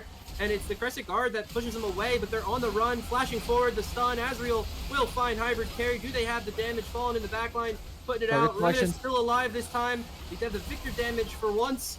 And they will pick off 17. Nezumi on the run, but you cannot escape this bear. He's way too fast. Cocaine Bear is cocained up. Oh, maybe Karma can, actually. Karma is frustrating. I think look at him go. It's gonna be a slow, inevitable death. Maybe Nezumi outplays it. Root lands, and Q misses, but Cyrox might want to think. Yeah, Karma's actually faster? Question? Yeah, Volibear's really bad in the Karma. She can stall at the... So, Volibear resets his Thundering Smash, his Q, upon being CC'd, but it runs out before you get rooted by the Karma, and she has so much movement speed that she can just kite you out really, really well. Volibear has a hard time catching her, for sure. But Cocaine Bear is Cocaine Bear. Everyone else... doesn't. Might be able to finally get that kill, and this was really, really late pick. Might be a Baron for Nefarious Gaming as they took mid inhib, I believe. Yeah, they got the mid inhibitor, they got the Mountain Soul, and now they're looking at Baron TP in from Reminisce. Finally figuring it out and might be able to end this game. Yeah, we're gonna see what their play is. It looks like they understand what they got to do. That's grab whatever priority, I should say, that they can on this objective, and they're going to start it up. We've got Volibear, we've got Renekton cooking up in the wings. They're here. They're here to do some damage. On Fallen, bro. He picked up the QSS, not even the QSS, he picked up the Mercurials, the full item. Mercurial, yeah. So this is a Cleanse and Mercurial Scimitar with a Flash and an Arcane Shift Ezreal. Nobody's catching this Ezreal. I think it's a great idea, right? You don't want to get stunned by the Solar Flare. You want to cleanse that, and then you also don't want to get stunned by the Counter Strike on Jax. So you cleanse that. Nothing outside of that is like an immediate like. If I'm CC'd by this, I'm dead, right? Like Ezreal or not Ezreal, excuse me. Xin Zhao can hop onto you, right? With Wind Becomes Lightning, followed up with the Audacious Charge. However, has to get 3 hits off to then knock you up, and Ezreal can buffer with the Arcane Shift. So I actually think it's a pretty 5-head move. You hate to play into it. It's like a no fun, thing to play into. But I think it's smart, and I think Fallen is the pivotal member on this team right now in these fights and needs to stay alive. They got this Baron push going. They already had the mid inhibitor down. They got the Baron for free. And here comes the Solar Flare. 17's like, we have to make a play. We're losing the game. We're losing the game. As Cyrox goes in with a 5-man dominance in the engage, follow up by Azriel. It looks so good for Nefarious Gaming. Jay Young, Wing in, getting the CC. 17 will go down. That's 2-man down. His Trouble Killer fell as well. And 2-5 caught in the middle of everyone. Will be able to trade a kill. But it should be GG as Hybrid Carry and Nezumi are here doing the Baron defense. Can they do it? That is the second inhibitor going down. The first Nexus Tower going down. Hybrid Carry getting poked out. The damage from the Ezreal is insane. As Fallen will be the MVP, but can he close out the game? And I think they will. Nefarious Gaming here in game 1 of this best of 5 playoff round of 12. They're up 1-0. They are after a roller coaster game. That could have been anyone up 1-0, to be quite honest with you. Game 4. Game 4. Just kidding, viewers. That was game 1. That was our early April Fool's joke. Hey. Hope you guys liked it. But yeah, well played by both teams here. Obviously, I think there are things for both teams to clean up a little bit. The very nature of a roller coaster game like this is going to sort of take you back to the drawing board and say, okay, how do we make this a smoother win if we're the side of Nefarious? And hey, how do we keep that lead if we're the side of Dorado, right? Very happy to be seeing a Volibear come out. Remind me, Meta, I don't believe that Titan Conqueror is fearless, right? It is not. It is not. That means that Victor blind pick will, like I was talking about in the draft, like now, I don't know, are they, is Dorado going to want the Victor? Are they going to blind it? I mean, it really wasn't that big of a what are these summoner spells? What is happening on my screen? Is that this guy ghost cleanse on Victor? What is happening? That's got to be a bug. But anyway, yeah, no, it is not fearless. All these champions still available. Your volley, but we might get a ton more volley. Azriel, hit me up in DMs if you want some build advice. I take grievance with it. I'm kidding. Don't do that. I won't respond. But yeah, curious to see if any of these picks, it's not fearless, are going to get played again. I love seeing Volibear. If we want to keep picking it, like keep picking it, right? Gotta love a good Volibear dunk. But yeah, that takes us into game 2, Meta. Ezreal ban, maybe. We'll see. Maybe. We'll be back with game number 2 shortly with when we get that draft and everything ready to go. Guys, it is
sticky, come get high with me, that's a deal, right? That's a deal, right? That's a bet, right?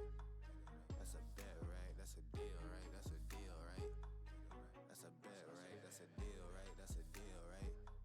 That's a bet, right? That's a deal, right? That's a deal, right? Ayy, coming down like precipitation. I ain't never met a limitation. Hate plotting my elimination. Gotta go to Google for the information. I'm a superstar, so I gotta shine. Top dollar be the bottom line. Bottom feeding niggas out of line. Turn your heart rate to a dotted line. Yeah, my zodiac probably dollar sign. Got the energy to win it, my nigga, I'm feeling great. Got a date with destiny, focusing on my fate. I don't give a fuck what you rapping, you been a fake. I'm everything that they ain't, it can't be, it won't be. Wanna see me fall, I can't go, I won't leave. Coming from the block with plain clothes and police. Straight up to the top with bankrolls and rollies. Ride with me if you ride with me, you can slide with me if you feel like 550 on the 5 sticky, come get high with me, that's a deal, right? Ride with me if you ride with me, you can slide with me if you feel like 550 on the 5 sticky, come get high with me, that's a deal, right? That's a deal, right? That's a bet, right? That's a bet, right? That's a deal, right? That's a deal, right? That's a bet, right? That's a deal, right? That's a deal, right?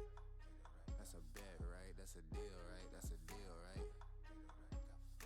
Ayy, 12 can't really stop shit, so I'm still pushing like a mosh pit. Ice dripping, think I'm hot shit. In the yellow bucket with the mop stick. I've been jugging jams like wholesale. Everything must go sell. Hitting bitches with the old well. Need 100 million on the low scale. On my worst night, I'm the best nigga. Wouldn't mess with you, couldn't cap to him. Homie spotted me like 700, brought 1100 right back to him. If I can't do it, then it ain't real. I just make dollars, I don't make deals. I've been going hard in the paint, still blowing kush clouds till I can't feel like. Ride with me if you ride with me, you can slide with me if you feel like 550 on the 5 sticky, come get high with me, that's a deal, right? Ride with me if you ride with me, you can slide with me if you feel like 550 on the 5 sticky, come get high with me, that's a deal, right? That's a deal, right? That's a bet, right? That's a bet, right? That's a deal, right? That's a deal, right? That's a bet, right? That's a deal, right? That's a deal, right? That's a bet, right? That's a deal, right? That's a deal, right?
We are back.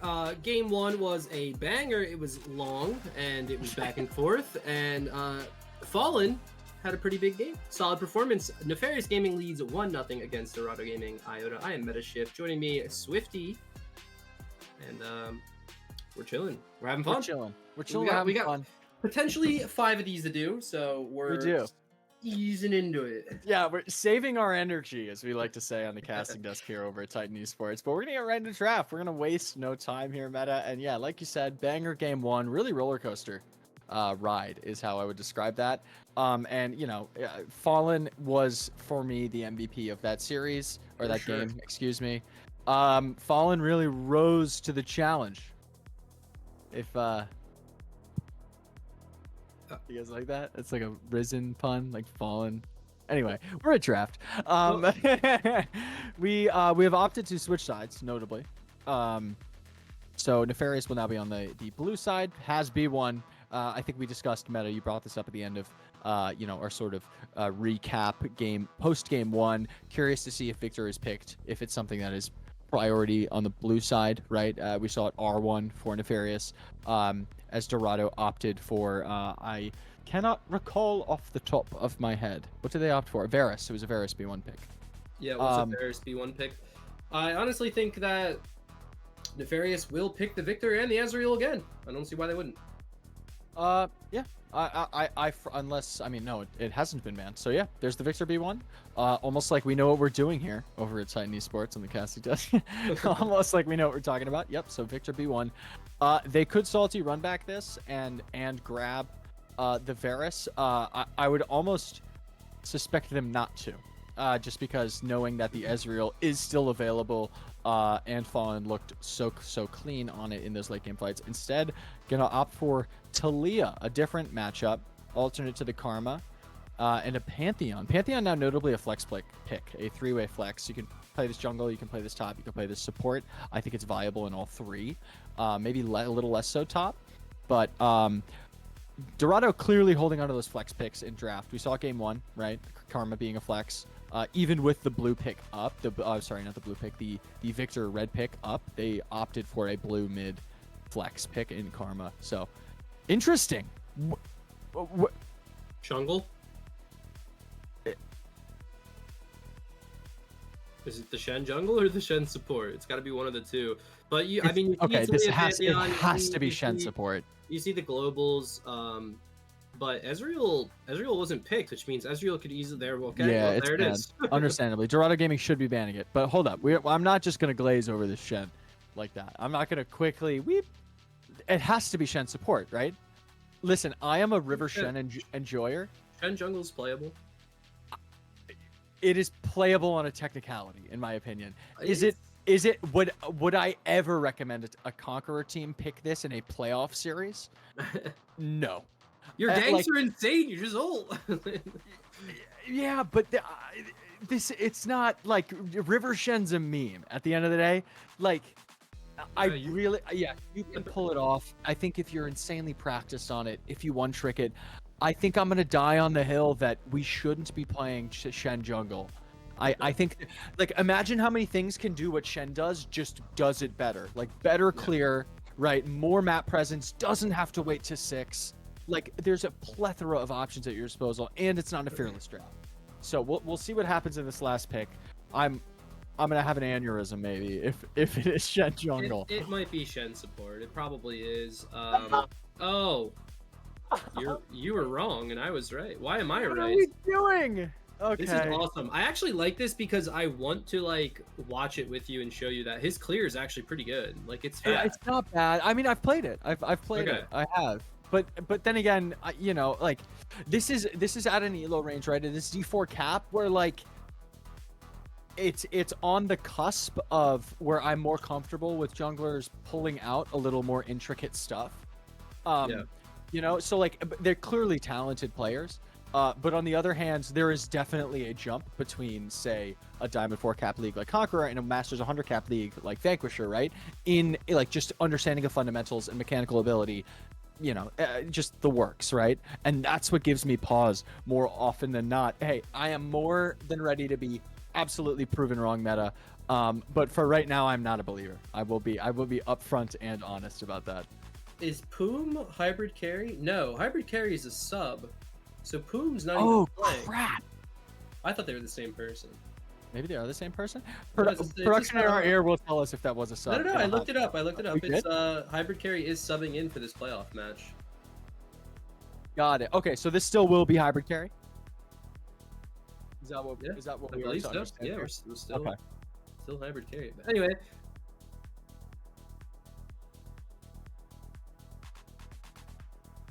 We have a fun update. we have From fun production update. We did for lose everyone. the first minute of the game. How unfortunate. I'm sure no one cares about that unless something fun happened. But nothing happened, so let's get into it. I'm ready. Minute recap. Nothing happens. Minute 2. Let's go. All right. Yeah, go ahead. Okay. Cool. Sent into game. Thank you, production. Appreciate you. it. It's a fresh patch, fresh Yeah, issues, that right? should be like 5-0 now. Like somebody got ace like in the time it took. Nah. Oh, guys, look at this crazy, interesting 5-point we have. Okay, what did we take? We took Flea Footwork. Okay, I know that's a thing. I like to see Fallen on Jinx. We didn't really talk about draft too much, but did. Jinx I'm is sorry, another I like completely hyper carry. But yeah, no, Jinx. Jinx is gross. I mean, hey, like a protect the Jinx comp for Fallen, like a Shen is Yeah. a good tool there, right? Like, Helio. I think the only other thing you'd want is like instead of a Victor, like a Galio. But I think I understand the priority of a B1 Victor. I think it's just an insanely good mid pick, right? But yeah, I mean, I get it. I get the Shen jungle for the Jinx in that regard. But Shungle. Shungle. The Shungle. Oh, Shungle. Oh, Shungle, you sweet mistress. Look, he's out clearing the Pantheon right now. I don't know. Well, actually, Pantheon's clear is like not that great, you know? Pantheon did start Raptors, so that's why he looks like he's behind. Oh, I he hate, also did the Raptors. I hate the red side as a jungler, right? I hate the red side Raptor start because it's like you go up to Krugs and then like you walk all the way to Wolves. It just feels so bad. It does. Well, I think that's the trade-off, right? Like, I think the idea is if you're gonna 3-camp into top, I think it's like significantly better. I don't think junglers should be doing it to speed the clear, right? Because it doesn't. It slows your clear down if you're doing a flow clear. What I actually think is better than a Raptors into the rest of your topside clear is I'll do a Raptors into like a 4-camp like Wolves Blue Gromp or Raptors into Blue Gromp Wolves reverse clear. It's significantly faster than doing what we're seeing this Pantheon do right now. And still allows you to start Raptors if you want to like change your sequencing up or be available for a level 2 gank or anything like that. But we're not going to see that this game. We're going to see Pantheon slow that clear down a little bit. Pantheon is like noticeably now behind on Azriel. I almost wanted like the clear to be identical so that we would be able to see if, you know, just how good the Shen clear is directly into, say, Pantheon clear, more like a typical jungle clear. Even if Pantheon clear is a little bit slow, in my opinion. I mean, it looks like Pantheon's going to finish first just because Krugs take so long. Meaning that Pantheon will be... Oh, nope, it was Shen who finished the Krugs first. Look at that. Yeah, I think Shen was wrapping them. We didn't get to see on screen, but Shen was wrapping them as Panth was sort of moving towards Gromp. But, you're in a little bit of a weird spot. Here, a kickball from Jae Young, but Fallen's getting hooked in. Fallen has the flash, had the barrier, used both sums. It was heal used by Emilio as well, but overall, hybrid carry goes down low, and that means the Shungle will pick up the Scuttle Crab, and maybe both. It might be another double crab for Azriel. Could be both, but we are on, like, it's a pretty quick back for the Pantheon, and Pantheon most likely is going to immediately be running that way, is going to path that way anyway for Raps, as we started Raps on Pantheon. So Shen did not save Smite, but actually has another Smite up now, actually. So yeah, we definitely will go over to Shen. Excuse me. It doesn't even need to smite it, it looks like. Yeah, actually, wow. Doesn't even get there in time. Too speed for you, too fast. I am too fast. I am River Shen. Wow, look at this Shen gameplay. I don't even know the invade. See, this is where you just sequence your camps again, and you're so far ahead. But I mean, getting Yeah. that vision down is not bad. Oh, we're recalling. I'm gonna lose my mind. Yeah. Oh, it hurts. But hybrid carry looking for the gank top. Oh. Yep. Ooh, just dropped tempo in an unfortunate way there. Come on, Azrael Sems. Let me Shen. play in Conqueror. Cyrox goes in. Trouble Killer tries to pull him back, but he does dodge that with the second use of the dash. But we'll Okay, still go that's fine. down a flash Q3 from Trouble Killer for first blood. Trouble Killer almost giving me a heart attack with that flash Q. Wanted to be in range for the final Q. I understand it now. For a second, I thought just flashed only to miss the second Q proc on the what's that ability? The Darkened Blade on the Swede spot. However, really was just getting in range for the final hit. Understandable play there. And yeah, we're looking at a 1-0 game here. Little bit of gold advantage for Dorado Gaming Iota. So I think we saw red side now have a bit of a gold advantage, a minor gold advantage in both games. However, Cyrox is actually still with the CS advantage. The only gold lead, I think, or even, gold state in the top lane is probably via that kill. Because Cyrox, again, on this Renekton is doing a really good job of CSing very well. But we got Hybrid in the wings. Gank and no flash for this Renekton. Level 6 for the Aatrox. Gonna pop the World Ender and finish him off with the Q3 and the help of Hybrid Carry, who actually picks up the kill. So 2 successful ganks top and a kill for each top and jungle on Dorado Gaming Iota. This is good news for them after coming off the loss in game 1. Yeah, certainly good news. I think they're playing this early game tempo rather well. Azrael's going to opt to try and cross-map these grubs with this Drake. I do not think this is a bad play at all. I think leaning into Fallen and leaning into Jinx in this bot side is going to do wonders for you. Hey, I mean, even down 2 kills now, Cyrox into Trouble Killer, Cyrox still has the CS advantage, right? I think Cyrox has shown us that Cyrox is a prominent and potent laner, right? Has prowess to be able to find advantages in lane. So I honestly think Azrael's a little bit okay leaving Cyrox on an island, even if it means a few early punish kills there via the Pantheon. I would like to note the Comet Spear followed up by the Sweet Spot from Darkened Blade is so much damage. Like, it's redonkulous. Also, a little bit of fighting, though. Yeah, Reminisce taking a slightly bad trade, getting thrown into the rocks. Yeeted. The rock field. It got yeeted. As some would say. Seismic yeeted. Seismic yeeted. Seismic shove. Unraveled earth. Weaver's wall. Threaded vault. I know them. No. You're reading reading, you're reading them from my I'm reading wonderful... Right, don't let them in on the secrets. Don't let the viewers in on the secrets of my spreadsheet that I made. Wait, Aphelios' E is not on there, and his W. What is going on? No, what's going on?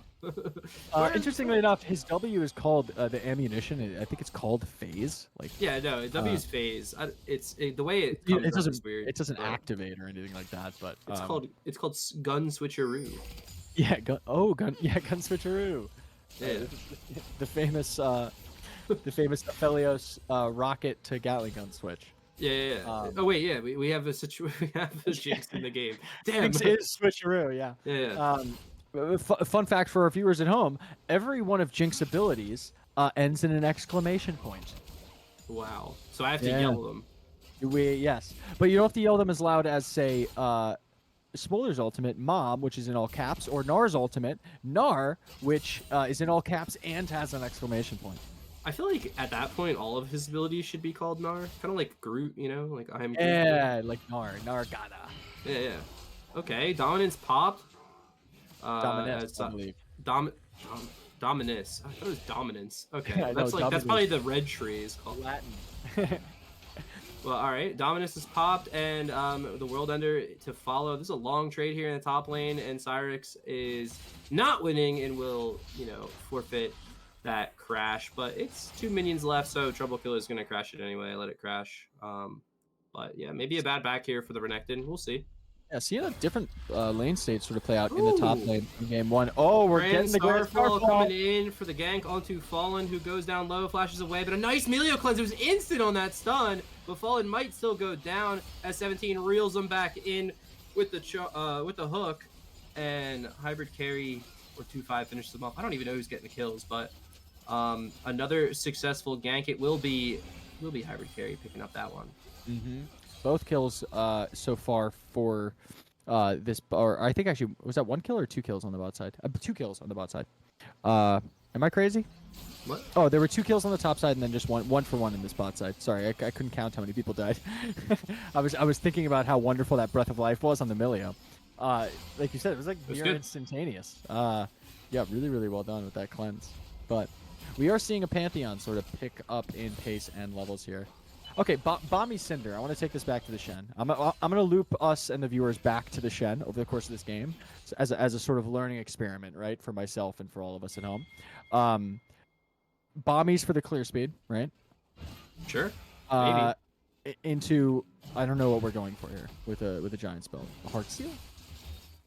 Yeah, should be. I think Heartsteel is kind of like, especially for Shen jungle, I think Heartsteel is a necessity. Oh man, top does not look fun. Cyrox, sweet spot. definitely a better counter pick this time around after those ganks. It really helped. But Azrael's like, well, maybe I can help you. Cyrox is like, dude, I am 2 HP. I cannot fight this. World Ender pop by the Aatrox to escape the gank. Although I think this is probably a turn angle for sure. No way that Aatrox would lose to Shen Melio. As we do see the all-in from Reminisce onto Nezumi, who will flash out of the storm. Uh-oh. It's not called Chaos Storm anymore. It's called Arcane Storm. Arcane Storm, yeah, as part of the Arcane by Riot Games League of Legends story rework. Never heard of it. Never heard of it. Taunt misses. There's the zap from Fallen and the Chompers to try to get Trouble Killer. And it will go down. Reminisce picks up the shutdown onto Trouble Killer. And thanks to the bot lane rotation here, Nefarious Gaming finds themselves some kills. They find the grubs, and Hybrid Carry wants to contest them, looking to walk in. 17 here as well. Azrael does miss another taunt, but Hybrid Carry is taking the damage from the Twilight Assault. Pretty crazy Shen Q damage. Looks like that'll be all she wrote for that fight there. Yeah, if you're Nefarious, that is a good sequence of events. Pick up the grubs, pick up the kill onto Trouble Kill as Aatrox. Like you said, there was a really good rotate from the bot lane, and it was almost less of a rotate, more of a lane swap. Like at 10 minutes to 50 seconds, Jinx was already in the top lane, right? With Milio rotated up for that gank. So they were set up in prime position for this objective take. Aphelios was still on the bot side, and Nautilus actually had to just start walking up. So a little bit late to the game there, and late on the plan for Dorado Gaming Iota's bot lane. As Fallen might be in trouble here. Yeah. So much damage. Does not go down. The Shen ults pop, so stand united to save Fallen, and maybe they'll be able to pick up this kill on Trouble Killer, who has the World Ender coming back up. Here it is. It goes forward. Might be able to use those Infernal Chains again to reel Fallen back in for the kill, and looking for more. Can definitely 1v2 this after that. Trouble Killer with the outplay and the kill onto Fallen. I'm sorry, Shen Jungle's bad. Like I'm gonna solidify my position after that. I don't. It did nothing there, right? I think it's on. So Shen has a lot of like. It's on the laner. On the other person as well. It really is though. Sure. Like they need to move you when you're ulting. They need to stand inside your circle when you pop your whatever it's called, Spirit's Refuge, the auto blocker. Yeah. Like, and also if you miss your taunt, you're useless. That's like Shen's my point. Yeah, right? Like, so the champ's bad is what you're saying? No, I think it's just not the pick in the jungle. I think there are like any time where you're looking at yourself in the mirror and you're saying we're gonna pick Shen jungle this game. Think of another jungle pick that's meta, and it's probably better here. Ivern. Like yeah, no, I literally though, right? Like it is. Yeah. Is Ivern not just this but better? Like it shields way more often than Shen does. It CCs way more often than Shen does. It has you add another champion into the game. Yeah, exactly. You add another champion that's a freaking rock. Oh, we're gonna get some fighting here on Jae Young. Yeah, depth charge onto Jae Young. I don't even really. How did that not CC him? He didn't ult, but no breath of life. It just didn't really do anything. I don't know. Okay, that was it. It was a dud. It was a dud depth charge. It was a dud. It missed. A depth dud. Exactly. I swear this never happened. He dodged it. How do you dodge it? He dodged it. Oh, but we do have the dredge line landed onto Fallen, and they're taking the trade, but it's the Shen jungle showing up with the gank. Can he ult to get closer? Oh, a nice kickball. 2-5 slowed with no flash. Has the cleanse. Doesn't use it right away. And Fallen picks up a kill, looking for more off the reset. but the excited Jinx does not have the damage yet to take 2 down, but gets the 1. Cyrox not having a good time. Slice and Dice will escape. At least Cyrox can still escape though. At least Cyrox can still playing escape. it somewhat well into the Fed Aatrox. Still holds onto his life and more importantly his dignity with the CS lead, but is opting to stay around. Got the wave. Worth. Yeah. Won the mental game. Got the wave. For viewers at home, that was not worth. But for me and Meta, worth. That's still Unfortunate still 300 gold. He's not 0-7 yet, so it's still 300 gold. Yeah, he's got to hit that famous O10's power spike on. Yeah. Oh, he's playing. Then it's not worth. Yasuo. Then it is worth. Correct. Like we said, having a little bit of a rough time here as hybrid carry does a lot of damage on this Panth. Yeah, it goes in for the stun. The Nezumi is still here, so that's just a free kill. Yeah. As Remnant is trying to get back to turret, but walks into a friendly Talia. Not so friendly Talia. Sorry. Does correct. Does walk into a not so friendly Talia. Typically they will be not so friendly when they're in the enemy team, but here's the Shungle. The Shungle here defending the turret. Can't hit the minions. Why are we flaming? We're not flaming. Who's flaming? We're not flaming. I mean, I'm flaming the Shen jungle pick, but you gotta see it in action, man. Watch this. Ready? He doesn't even have to go up here for the. Okay, he's walking up here, but he doesn't have to. He could just ult. he could. Maybe he's holding it for hybrid carry. Jay Young about to face check hybrid carry. Takes a little bit of damage. Kickball. Oh, flashed by Trouble Killer, but the Infernal Chains will not be able to reel him back in. Here comes the Shen jungle. No? I thought so. I thought that was Shen ult. Stand United gets interrupted, so it doesn't actually show up. So Fallen and Jay Young are going to have to run this one away. There's probably a dredge line in the mid lane. Yeah, dredge line or dagger and blow. Or seismic shove or something, right? Could have been a shove. Yeah, true. Yeah, True. something interrupted the Stand United. That taunt might have changed that fight. Yeah. As all eyes are still on Fallen, right? We're watching this Jinx, wondering if we're gonna see another MVP moment, but also Remnant's having a really good game on Victor this time around. Yeah, Remnant's looking really good. Got the practice in game 1. Grand Starfall is coming out here though, but that is so unfortunate. We're gonna see if they're gonna be able to get the dredge line. Oh, they're gonna have to go with the depth charge. Fallen on the run. Weavers want to block him off. It's pretty good, but a kickball kicked the Talia out, and seemingly, oh no, Nefarious Gaming's out of here with the kill as they pick up Nezumi. A nice rotation from Cyrox, stuns up that Talia. And low-key, like it was a bad Grand Scyfall, a good Weaver's Wall, but a little bit too deep. A little bit of a chase. Yeah, it flashes the wrong way as well, I believe. I think there's an angle there for Dorado to escort Nezumi out after the play is dead. They sort of back off and leave Nezumi to their own devices there. Has to flash towards the blue side wolves and just gets full collapsed on. And that's going to be a Rift Herald over for the side of Nefarious. We're seeing another close game here, Meta. Gold, again, is like dead near even. We're seeing trades on other sides of them, like for objectives, kills in these ganks. No one's necessarily really coming out ahead here. So I have a feeling we might get a retelling of the story of Game 1, and that something at the end is going to blow this open. I'm curious to see what that's going to be here. Right? Both teams do have, I think, more equivalent scaling this game. I don't know if you agree. Like, obviously, Aphelios is a late-game threat. Jinx is a late-game threat. Both Talia and Victor are late-game control mages that do a lot of damage. So very, very curious to see how that affects and shakes up, an even game as we move into the mid-game state here. But yeah, we're going to see, it looks like Dorado is just going to try and take this objective, and the answer is going to be mid-turret with Rift Herald for Nefarious. Yeah, but the rotation is there. A nice ultimate from the Aphelios. 2-5 puts in a lot of damage. A nice hook from great. 17, and Fallen will get picked here as they are trying to cut it out. Oh, a nice breath of life. Jay Young and Fallen might get out at the cost of their jungler. Sacrificing Azrael is actually big here, though.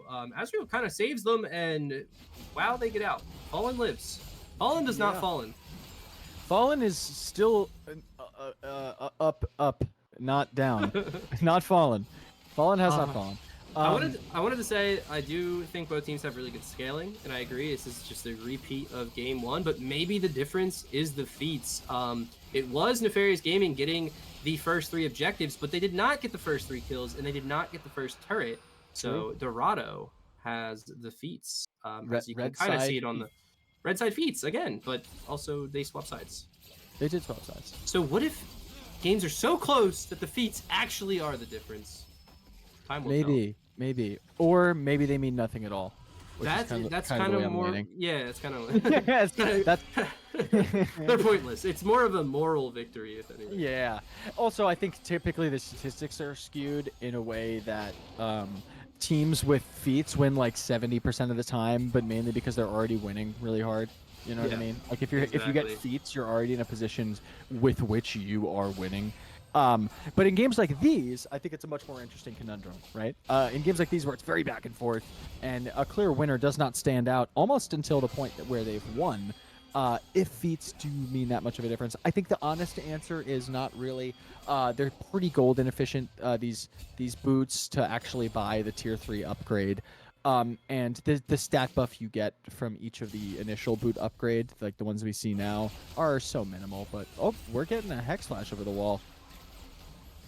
Yeah, Reminisce uses the Arcane Storm, and they're going to run down 17, who's going to use the depth charge defensively to get out. Some damage coming out from 2-5. We have a TP in here from Trouble Killer. World Under available.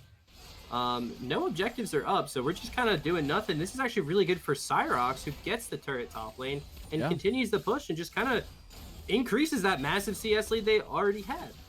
Yeah, is notably down in kills, but yeah, like keeping this gold at least somewhat even, right? Nefarious is actually sporting almost a 1k gold lead in this game so far. As thank you, we're gonna see, it's like a 400 gold lead, 403 Aatrox. That's CS. Practice your CSing at home, kids, because this is what it does, right? Waves are guaranteed income, and if you can guarantee that you're getting waves, you're guaranteeing. And it's the Aatrox who has the shutdown, which is the funny part, right? Pause gaming, yeah. Pause gaming, yeah. Yeah. Wait, hold on. So Renekton's up 150 gold on Aatrox, but Aatrox has 150 gold shutdown. Shouldn't it be the other way around? Who decides this?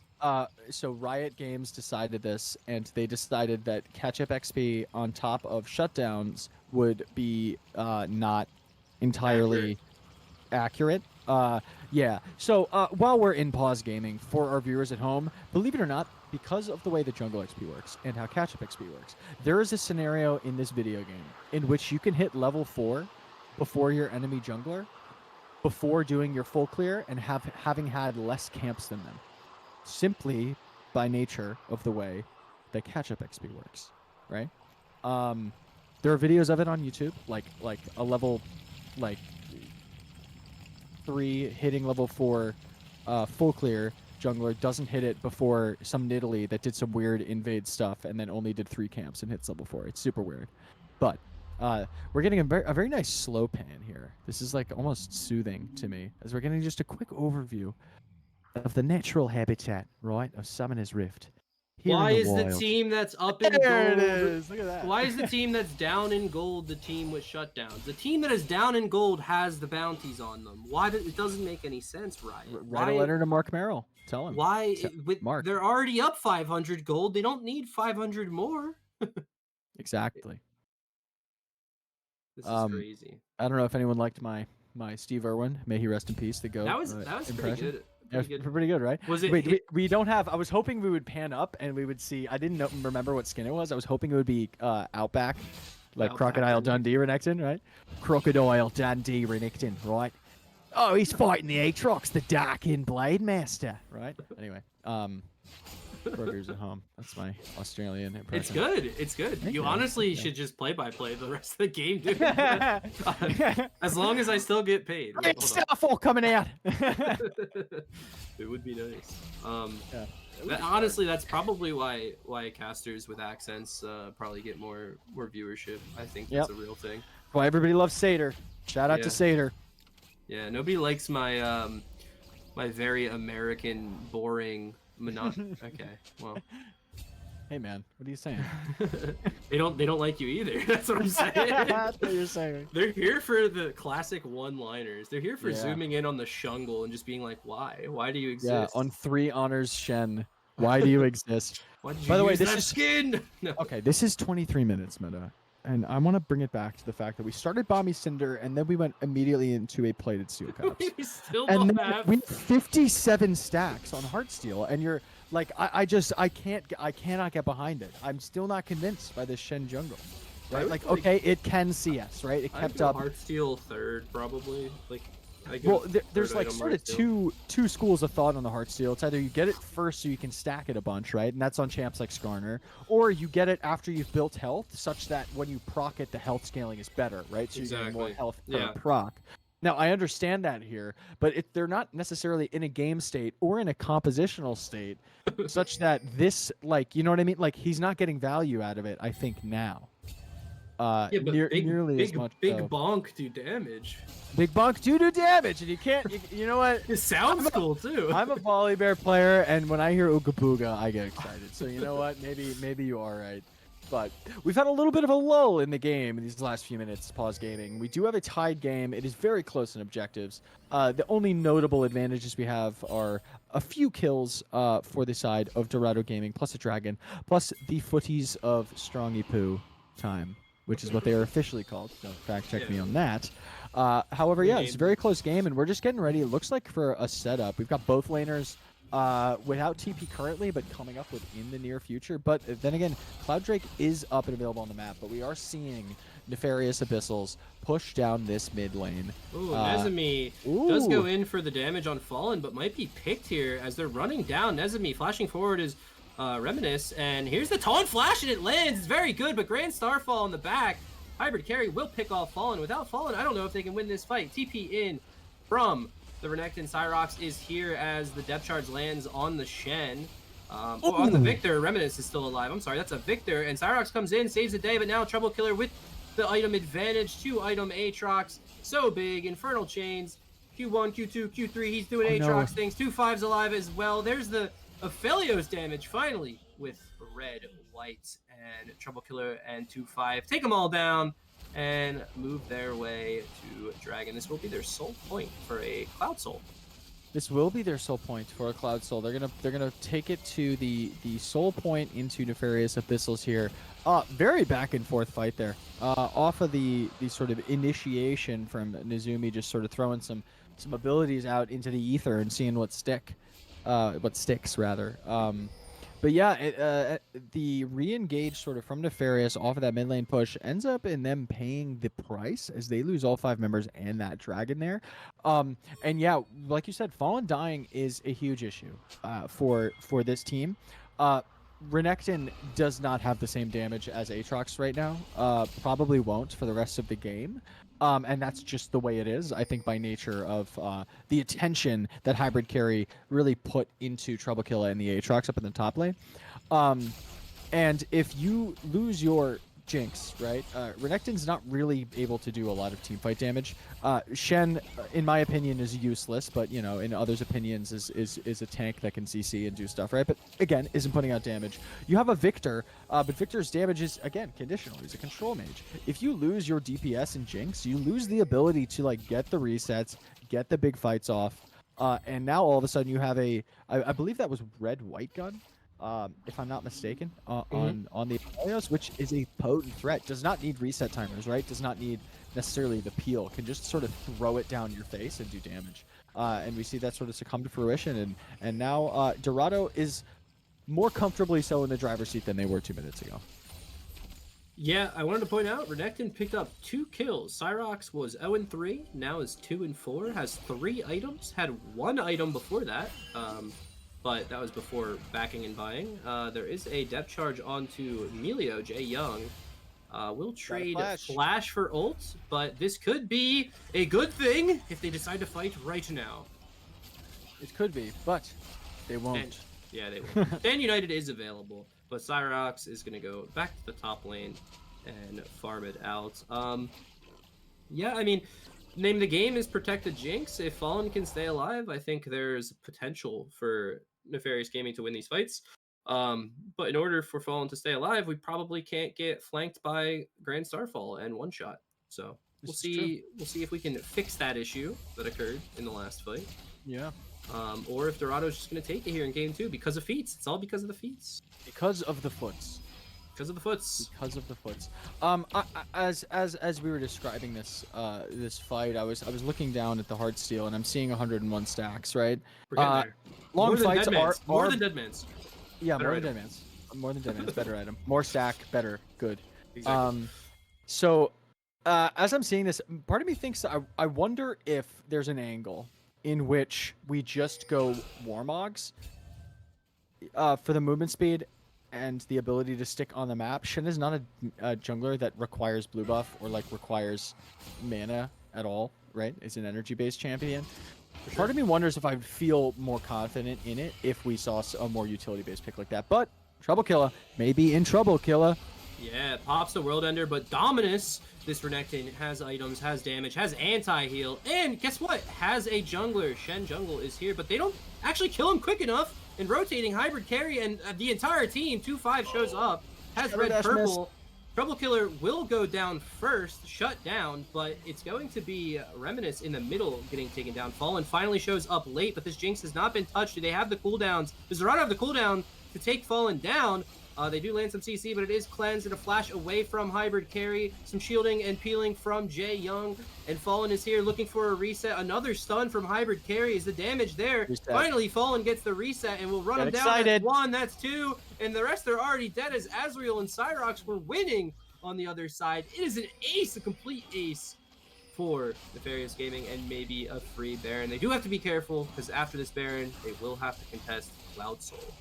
They will. A dangerously close fight for the side of Abyssals here. But buying enough time for this Jinx to get to the fight, was not able to get excited off of the initial kill, as it was not a part of that takedown, did not receive any assist for that. But once those kills come through, and this is the power, I think, of Milio and like stuff like a Shen onto a Jinx comp.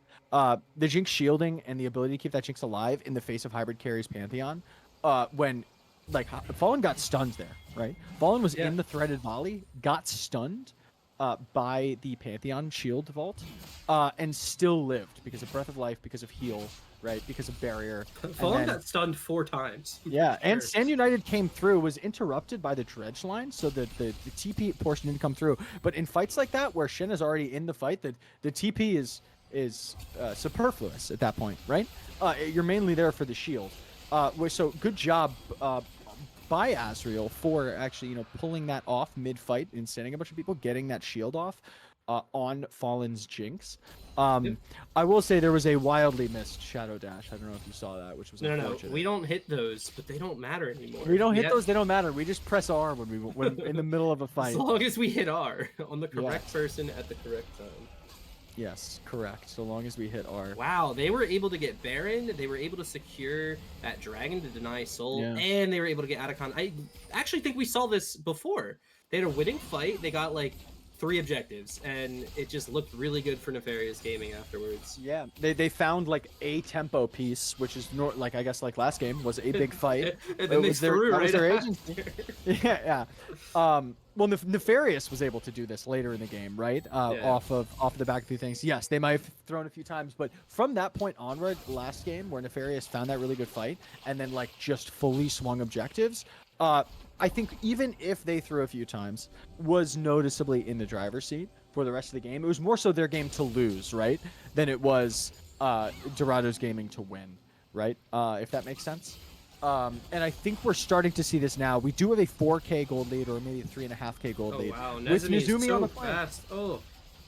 Zoomy, yes, zooming across. I actually thought Talia had the biggest play ever. Honestly, if I'm Talia there, I'm flashing in and just throwing my E on all 4 of them. I think there's an angle in which Weaver's Wall comes out there.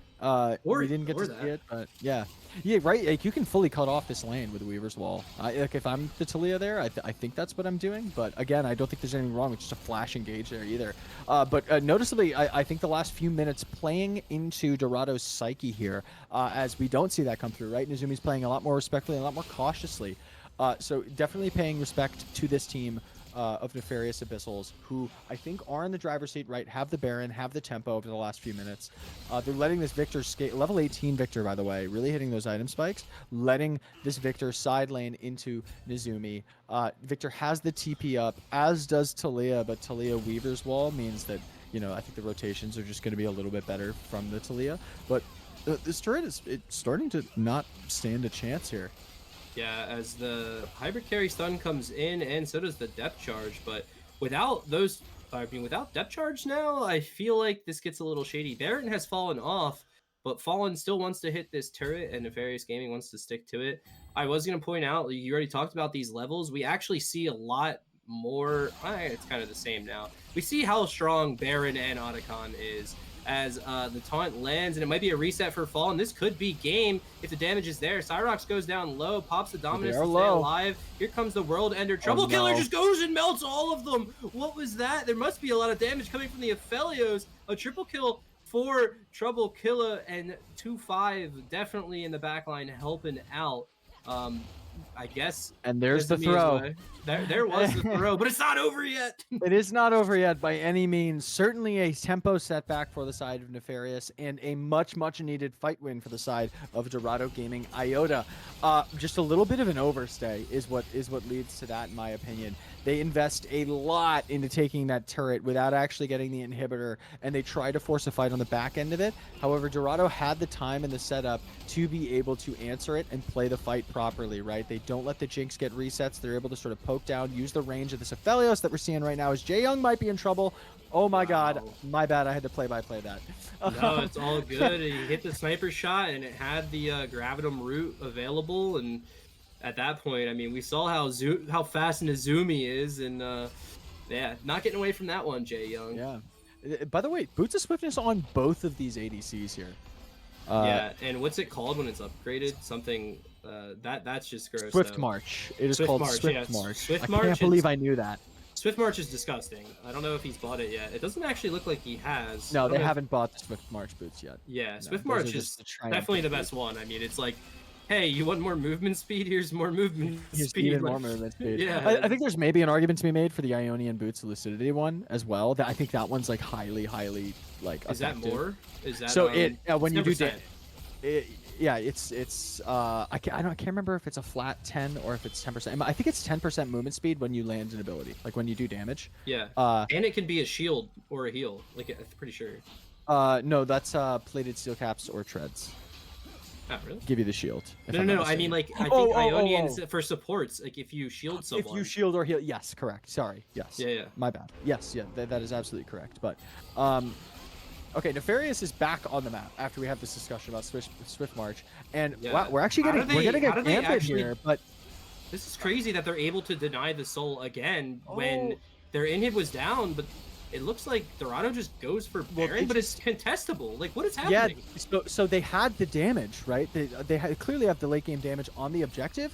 Dorado goes for the Gambit, the objective trade, knowing that the inhib is down, and they're valuing, because it's not soul point for Nefarious, they're valuing the Baron more highly, and they're able to get it here.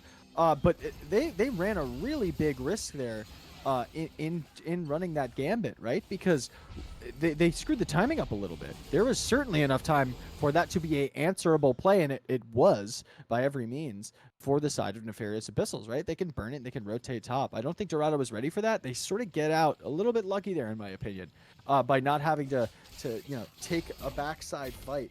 But we now have even dragons. Dorado does have this Baron push with the inhibitor down. This is something that Nefarious is going to have to answer. However, this Jinx still has 2 levels to go and still has a full item to build, right? This is a lot of pushing power. Jinx is going to be able to get more items. Only 1 more level to go until level 18 Jinx. I believe the only thing left to level at this point is Chompers. Flame Chompers. I believe E is level blast on Jinx. So the levels may be less so important, but this last item coming through, it is a lifesteal item. My guess, understanding what Fallen had built last game, is we might be seeing another Yukio Scimitar come out. But Azrael taking some damage on the bot side. Azrael in some trouble because this turret's going down. Jaeyoung might have to burn some abilities to save. And now Jaeyoung's going to be in trouble going down. And this could be game if they're able to get these picks. But the hook will just barely miss. And Jaeyoung will escape. But some cooldowns being burned. It's not good for Nefarious Gaming because their jungler's down for 45 seconds. As this Baron push comes in, they're gonna lose the second inhibitor here, and we'll see if Dorado is able to close it out. Yeah, this is going to be a tight one. Jinx has excellent wave clear here. Reminisce is, interestingly enough, in the top side, now is opting to TP. A little bit late to the game there, Reminisce. Your team needed you a little bit before with this wave clear, but is going to answer and is going to get dredge line. Wow, Reminisce just immediately goes in to force the fight, but do they know that it is 4v5 on the map? The Arcane Sword comes out, Cyrox CCing up, Nezumi or 2-5, but the damage isn't quite following up yet. But there's the Jinx. reset for Fallen, but Trouble Killer with the Infernal Chains will land That in a is nice it. dredge line as well. Trouble Killer definitely the MVP of this game too, as he brings it to a tie 1-1. Dorado Gaming Iota takes it here in game number 2. Gonna even us up, meta. Yeah. Again, Yes! a back and forth game. Yes, more we- casting. More casting. We'll be at least in a game 4 I love here. it. Taking it 1-1. Little bit troll there at the end, I think, by Reminisce's Victor to not respect Shen sort of the jungle. pushing power. I realized something in that last fight when Shen got deleted. There's a reason that I think Shen is bad in the jungle that I didn't even bring up, and it is jungle econ inherently is worse than a solo lane by like a full 20% at the least, right? Yeah. And on top of that, you can't run grasp in the jungle. Some people do it on Skarner. I think it's bad. But other than that, you don't run grasp because grasp is balanced around taking trades in lane. And when you do not have the added health bonus of grasp, which Shen is inherently balanced around, like stuff like that happens. You never see a top lane Shen get that absolutely just pummeled, I think, in late game fights like that. And I think part of it's just by nature of the fact that this Shen had like just a dead man's, like a not very well stacked Heartsteel, a Tiamat, like was building Titanic. I don't know. I just don't think it's that good. I think it's back to the drawing board for the Shen I agree. jungle. Yeah, I think they got a little too creative here in game number 2, and maybe they should have just picked that Ezreal and not pick Shen jungle, and it might have Maybe. worked all out. I think Volibear was up too. Like, Yeah. if it wasn't broken, why fix it, right? But now it's all tied up 1-1, so you got to be careful whatever you decide to do here in game number 3, because whoever wins is one step away from advancing and kicking you out. We will be back soon with game 3 draft.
slide with me if you feel like 550 on the 5 sticky, come get high with me. That's a deal, right? That's a deal, right? That's a bet, right?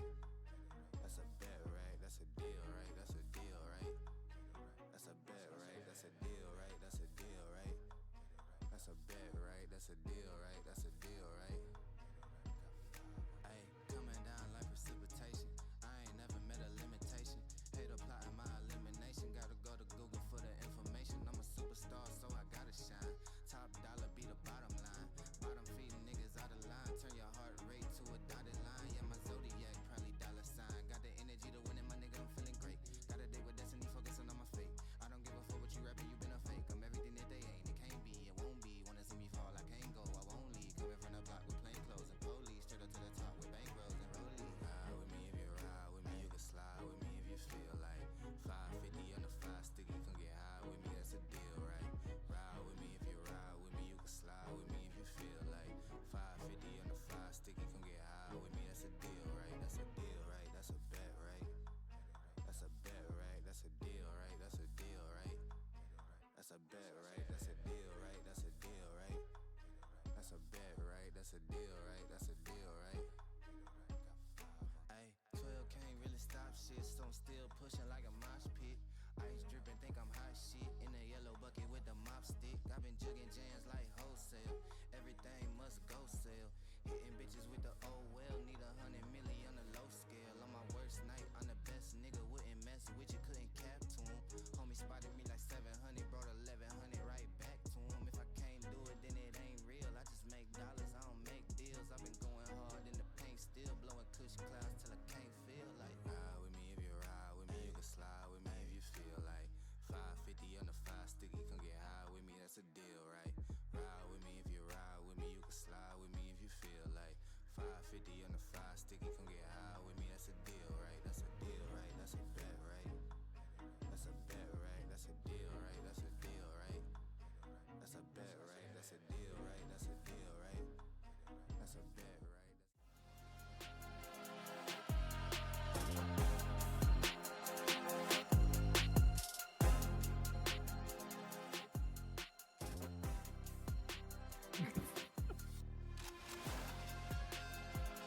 How long can I wait? That's the real question. What's up, everyone? We're back. Game number 3 coming your way. It's all tied up. Dorado Gaming, Iota, 1.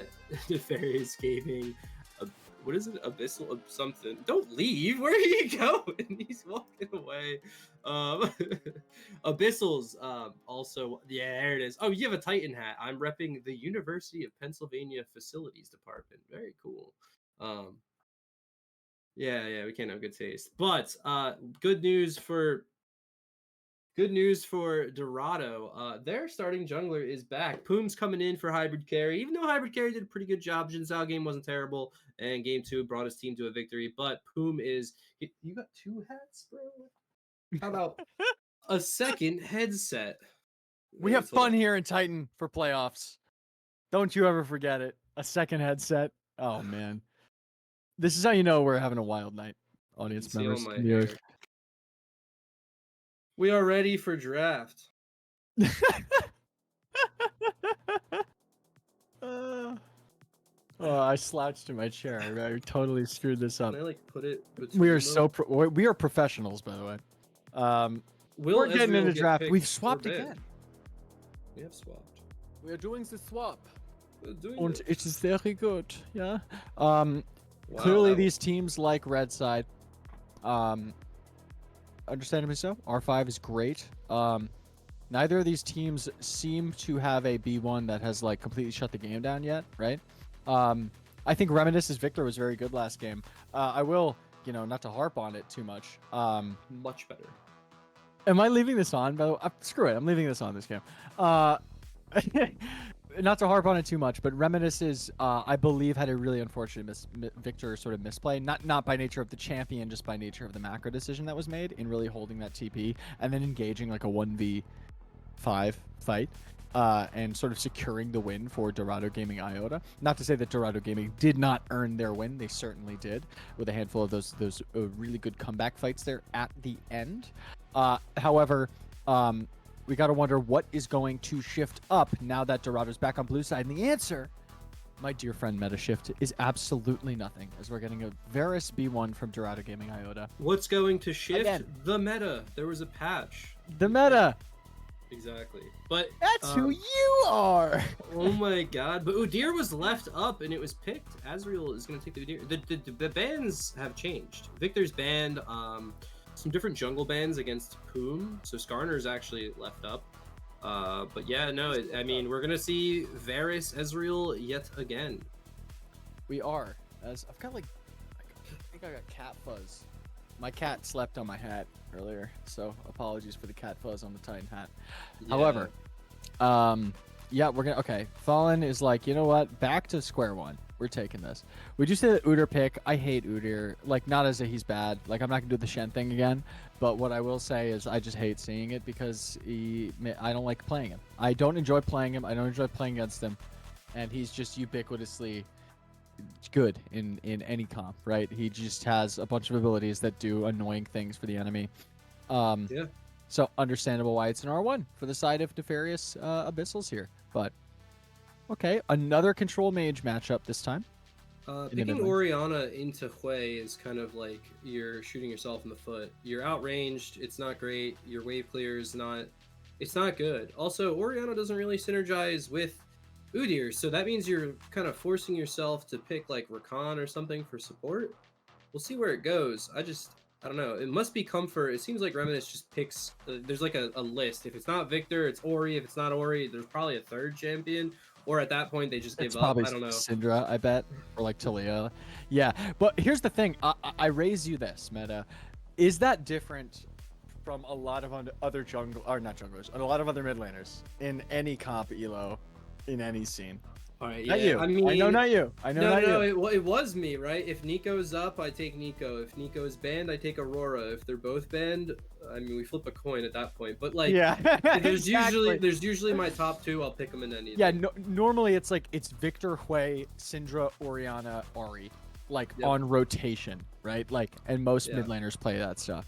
And then you'll see stuff like Talia thrown in there, right? Like Azir thrown in there. I like Ari here. Ari would have been much better with Udyr. I think so. It's also it's really good with obviously Nautilus Dredgeline and Ezreal too. Yeah. Just super good. Really good pick comp there. They've opted more clearly here into the team fight side of things. They have Gnar. Wait. Gnar. We can talk about Gnar. Gnar. Wait, is it Hui bot and Varus mid? Wow. I'm hearing something in my ear, but I don't want to believe it. Apparently it is. Apparently it is Hui. Do we think that's better? Because I actually think that, I Um, think Hui beats Ori and it's fine. I don't know. I think it's better for the bot lane for Dorado. I'm not saying that I think Ezreal now loses, but I do think we saw Varus and we saw Ezreal, and I don't think it went well by the end of the game for the Varus. The Varus couldn't compete, right? I think with Fallen's Ezreal, a Hui APC in the bot lane, Okay. I think might be able to hang more. I don't know. This is something that I think we're gonna have to learn together, us and the viewers. We will see. It's an interesting one to say the least, Meta. If I'm playing Orianna here, though, I am very happy to see Varus mid without teleport. But Do you think it's AP? There's no way it's AP, right? no, it's definitely poke Varus. I doubt it's AP. They already have so much AP here. Yeah, Lilia But- and On that note about the teleports, Fallen not going teleport here is very, very bad. I feel like the cleanse was super useful into the Leona, though. However, just playing OTP into a mage bot as an AD carry feels awful. yeah. Yeah, and then the last thing I wanted to touch on before we start this cast is Lilia did get buffed, but it was the bowling ball. So It was the swirl seed cooldown. Yeah. Does that really matter? No. I don't think. I frankly don't think she needed a buff. Like, she was fine, right? Her clear is really slow, but this doesn't help her clear. Yeah, but she's a scaling. Like, I think it's fine. Yeah. Like, I'm a proponent of slowing down clears on like these late game scaling junglers. Like, do we need a Lilia to be able to speed clear like immediately in the game? I think the answer is no. Like, she's going to be gnarly later. But I guess that's more of a sort of metaphysical, existential question. Is we're gonna get a little bit of Udyr using Volibear Claws to punch a living tree, Yeah. a Brambleback, I believe it's called. Why does he get to use other champions' abilities? This is crazy. He gets to use a lot of them.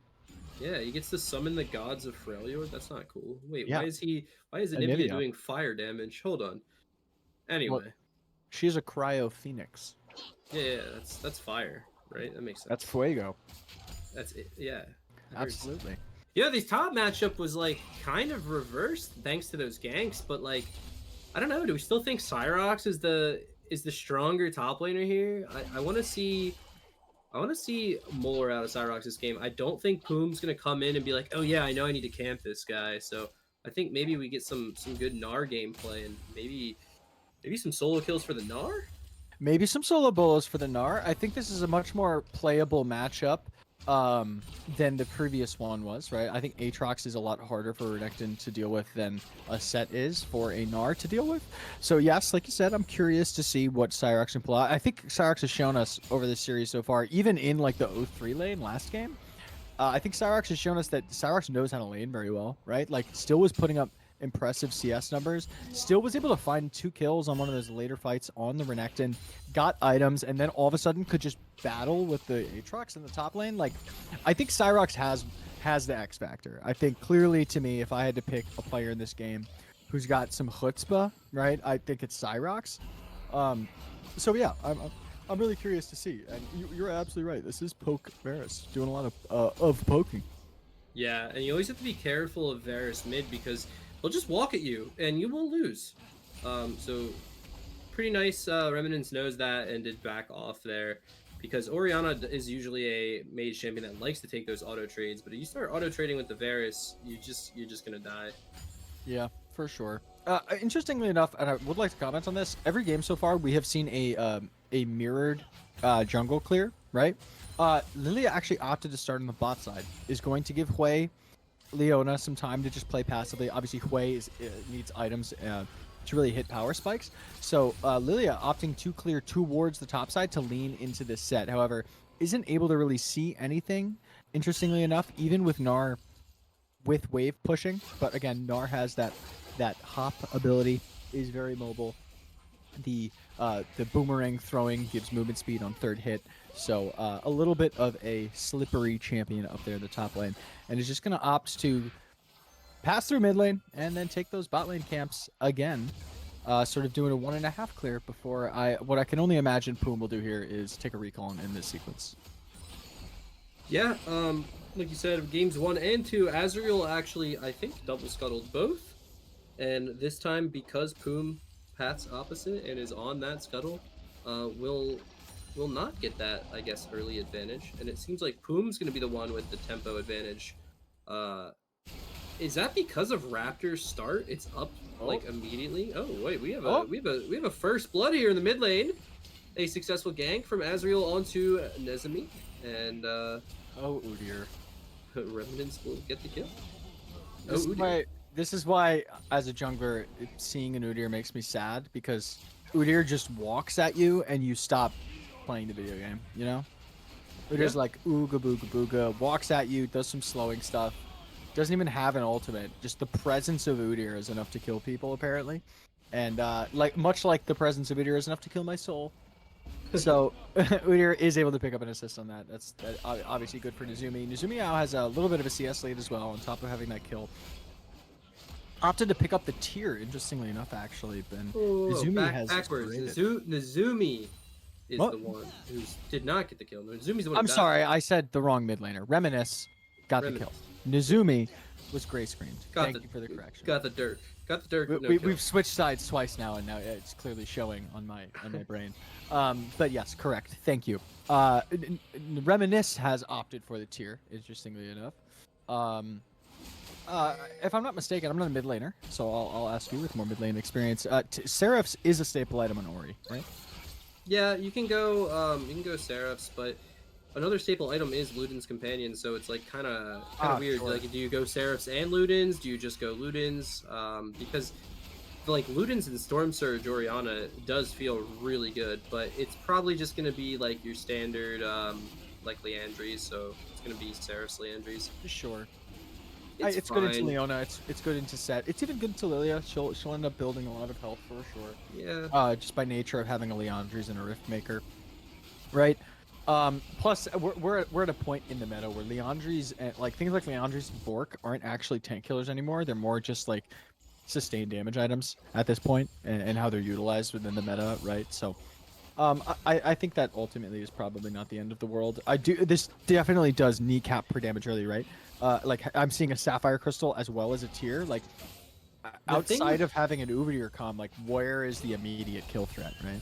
Yeah, the thing with Ori anyway though is like she just like doesn't do damage without levels, like seemingly. So like your early damage is like never really there. Sure. So I think that's where like Ludens actually does help, but it's like points and W is when you start to do damage. If you want to build AP early, I guess your Q does damage, but like your Q isn't usually your damage, it's that W. Your dissonance, yeah. Yeah. Okay. Understood. See, we're learning together in a safe space. Hey, I'm still a fan. Like, I'm still a fan of Ludens. I'd love to see, like, you can go to your item, but I'd love to see Ludens companion be picked up. It is really good for the sort of like the mid to late game burst with the ultimate, right? Like, throw out the ball, dissonance, shockwave. All of a sudden, you're like, where'd my health go? And I'm repositioned. And it's just really good on stuff like Gnar and Udyr. I like that they have opted to draft Nefarious here. Two sort of like ball carrier systems. Obviously, the Gnar ultimate, like with an Ori shockwave, is sick. On top of that, like Udyr has the ability to have the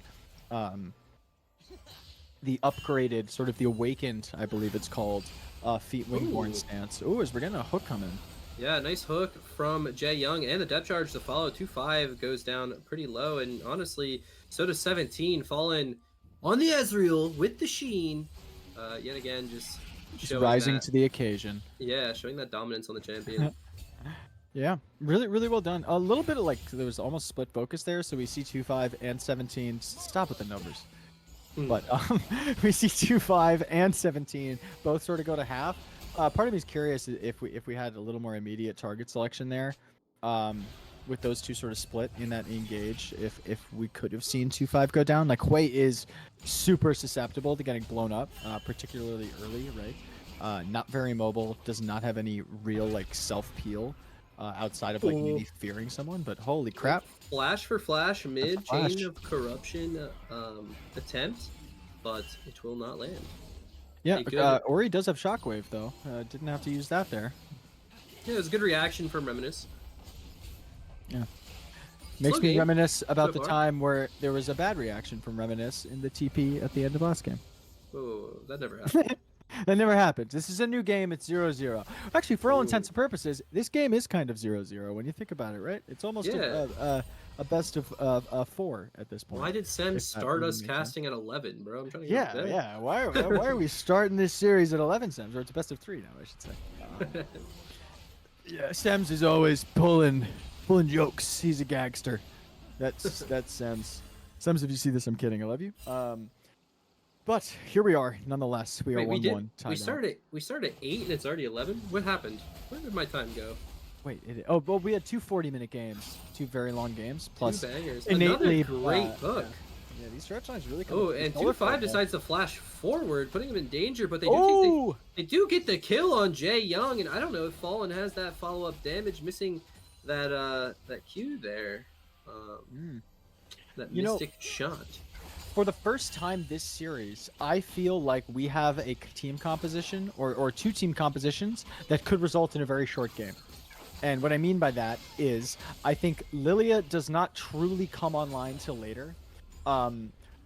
Like a Varus, I think you could argue the same, like a sort of like a lethality Varus, like that true one shot potential doesn't come online for a little bit, as well as a Hui. It needs time to scale, as we might be seeing a little stuff here. There it is. Azrael flashes in, Shockwave on top. Ball delivery system was the flash, but they do take Azrael down and on the run away from Cyrus, and it's 17 actually is here, but gonna abandon 2-5 to the 3, man. I don't know, they had the numbers there and they just left their ADC to rot. First 3 kills being picked up by Nefarious Gaming. And it will be 4 grubs for Dorado, but that seemingly those last 2 are gonna go to. That last One was last one's Yes. gonna go. Yeah, the one was smited away. Okay. One was smited away, which I believe was the point of that little engagement. Oh, Uh-oh, no. Fallen might no longer be standing. Has cleanse, doesn't use it. Gonna try to trade kills on Boom. Poom. Oh, good tank trade. Oh, and it does. It Oh. does. It was 17 tank. Oh my god, but Azrael's here. 2 low targets. Deer in headlights. He wants it. Can Azrael get the double? Gonna start with ignoring 17 and going for 2-5. 2-5 might just look execute or something else. 17 has the flash away. Azrael. He can get it. He can get. No. Oh, will not get the kill and will die to the Azrael. shots. Azrael, we need to have a conversation after this game, my friend. Oh, you hate to see it. Wait. Oh! No! Oh, and it's gonna be the flash This is dubstep crazy. ulti, no! Oh my god, so many things, so many. This is Conqueror, right? Jae Young duct taping the sins of Udyr there, as Azrael has continuously rather given me heart attacks this entire night. That play picks Shen jungle, builds Navori without Rod of Ages, but instead with Cosmic on Volibear. I'm getting heart attacks, Azrael. Can't be doing this to me out here, man. It's crazy. But nevertheless, Jae Young, props to you. Props to you, my friend Jae Young, who I've played on a team with before, for picking up that Death Charge kill. So no bias at all. Oh, no bias. No bias. No, listen, because I get to make fun of him, like, to his face if he loses, you know? It's like, so I'm fine if he loses. If he wins, I could be like, hey, nice job, man. You know? No bias here. Another hook lands by Jae Young, but this time on the Leona. But it does seem like the Nautilus Ezreal lane is very dominating and very confident. Ezreal here looking for another gank, whatever you want to call it. We'll just throw the Storm, the Wingborn Storm Stance, upgraded, awakened. I don't even know what you're supposed to call these things. Awakened Wingborn Storm? I don't even know, right? Maybe? Does it change name? It is, yes, Awakened Storm Stance. So you reactivate Wingborn Storm as its awakened version. Yeah, so Awakened Spirit is the part of the passive. I believe that is the bar that fills up, and you do stuff with it. But, see. Yes. Udyr champion abilities. Taking many. a little bit of damage here So- on the left side. This is 3-1 Nautilus, by the way. With that last kill, Nautilus picked it up. I am seeing in chat, I believe the owner of Dorado, a little bit skeptical. Our friend Zol out in chat of Jae Young flashing and ulting for that. I will raise you this, my friend Zol, that if burning a flash for a kill on a champion that has Hex Flash innately means that the flash is more easily tradable. But we have a Dredge Line coming out. Yeah. Hex flashing in, lands a Dread Line. Depth charge onto the backline. 2-5 does not take much damage. 17 tanks it all. And it will be Jae Young going down. But now the gank is here. Azrael hopefully setting up this kill for Fallen. But no, this Leona is seemingly so tanky. Does not die. But here comes the Shockwave. Revenant shows up with the rotation down. And they pick up both kills. Jae Young, your efforts ended up being valuable. It worked out in the end. Yes, it did. You did not die in vain, Mr. Nautilus. Interestingly, I think I might see it. Actually, whoa, I might be cut off here, Cyrox. Yeah, here comes the Haymaker, I believe. I don't know. That's all of his abilities, damage, notably. But now Set is Nara's put just Nara into at this that point. position where you have nothing. And Ooh. honestly, Cyrox might have had the kill there if he wanted to keep going for it, but Possible. I guess if you get too close and Set ults you, it could be a little dangerous. But now Jae Young's actually up here for the dive. Now that W is back up for the Set. So it's going to be a ulti Haymaker outplay. Maybe starts off with a Gnar hooked in and immediately goes down. Has no time to press W. Dorado, Well take played. notes. That's how you dive. But Jae Young might now find himself in a little bit of trouble. Yeah, Azrael's here to help out. Going to use that Storm to slow, but here it is, the Lilting Lullaby on one. Jae Young still great kicking, sidestep. and Azrael's here to fight it, but they got to be careful because this Lilia flashes in, does a ton of damage, might be able to finish him off, might die, might kill Jae Young with the burn. Whoa! And now with Remnants here, this Fed Orianna will make sure this is a winning play, and they're gonna run down 17 as well. Oh, flash. We'll flash out. Was that Lilia Dream Dust? I don't know if it got both. I think it only got one. I don't know what killed. Yeah, I think it had to be. It had to be a Varus Q that picked off. Could have been. It was like the other kill. simultaneous, which was interesting. Yeah. Yeah. Looks like Nefarious is getting more off of that than they lost. Right, lose 2 members, but notably able to now start punishing the backside of this play with a Rift Herald. We've now opted for a lane swap. Looks like we're going to see... No, we're actually not going to see mid lane for Nefarious move. Or bot lane move to the mid lane. But looks like we're getting a little bit of a skirmish with the set and the Orianna up top as Azrael is now engaged stolen, and that was for feats. They got the first 3 kills, and that was the 3rd objective. But now it's the problem of will Azrael be able to get out? Jae Young's here. Hooks in. Remnants is here. Shockwave. There it is, a 3-man Shockwave, but... Trouble Killer now flashing onto Remnants, might be able to get the shutdown on this 4-0 Ori. No! It's actually gonna be a trade kill, and Nezumi on the Varus picks up that shutdown. Yeah, a little bit careless almost is the word I would use to describe it out of Nefarious. The smite. Why smite also, early? No one really helps Azrael on that Rift Herald, and what it means is that Whom can sort of just walk in uncontested. We opt for the Orianna to walk back to match the set in the top lane, even though we had just gotten pushed and the tower is already very low. And what it means is that the damage takes that much longer to come through on the Rift Herald because Orianna's not helping there. And notably, Orianna got walked out of the lane by the set, which means that set has free rotate onto it as well. And as much as you can wiggle and jiggle on Udyr and, you know, scoot your little butt around, it's not necessarily going to pan out for you, as we do see Azrael lose their life for that one. But Cyrox is going to answer off the back of all of this, pick up the top turret. That is the first turret for the side of Nefarious. They eat up the turrets here. Yeah. Wait, what did I miss? Oh, yeah. No. I thought you were going to say it was the first turret. I was going to say that. No. Feats are still available. It all comes down to this dragon.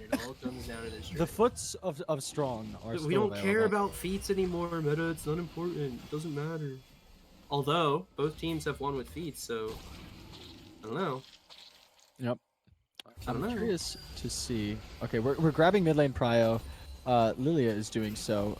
Cyrox is walking down with the Meganar, but it's going to time out. This is a little bad for the dragon fight. They're going to need Cyrox to build this back up. Oh, he walked into the swirl seed too, unfortunately enough. That's like a fifth of his health. On Cyrox down. That's unfortunate. That's something. That's a little bit of both. Yeah, one swirl seed. Yeesh. Oh. We gotta wait for Gnarl to. Oh, Cyrox is in this bush with no fury or rage. Excuse me, but Jaeyoung's going in. There's a shockwave that hit one. They get the pick onto the Leona, but Jaeyoung goes down as well. Now it's a 4v4. Haymaker available for Trouble Killer, but he backs out. The poke comes out from Fallen, but in return, I mean, you have these swirl seeds, you have Varus poke. The dragon gets started up. Cyrox is about to go in Mega. There is no Lilting Lullaby, by the way. We do have the Gnar ultimate. We have Showstopper, as well as Spiraling Despair. I think that's the only things available right now, right? Every other ultimate is down, so. No flash from the Gnar, but he's going to use it just to zone. We'll throw Poom against the wall. Azrael goes onto Poom. There's a big Showstopper, though. But doesn't matter. Azrael's still alive. And the Haymaker misses. Fallen will shift out of it, but now Nezumi will take down Fallen. And, I mean, they get the kill on the enemy jungler, but they leave themselves exposed to the rest of the teammates. And feats, the footies, the boots. The foots of strongness, strongitude, have been secured by Dorado. Yes. I thought, you know, obviously Meganar going down that early is never a good sign for Nefarious, but them being able to buy time is actually impressive. The Gnar ultimate comes up with Meganar, but the Showstopper proved to be even bigger there, in my opinion, meta. Showstopper basically one-shot the Gnar and the Udyr at the same time. So Lilia's positional mishaps do end up in the loss of her life, but Udyr and Gnar pay just as equally for that there. With no jungles on the table, like Nefarious can't walk back into that objective to secure it with an Orianna and an Ezreal, right?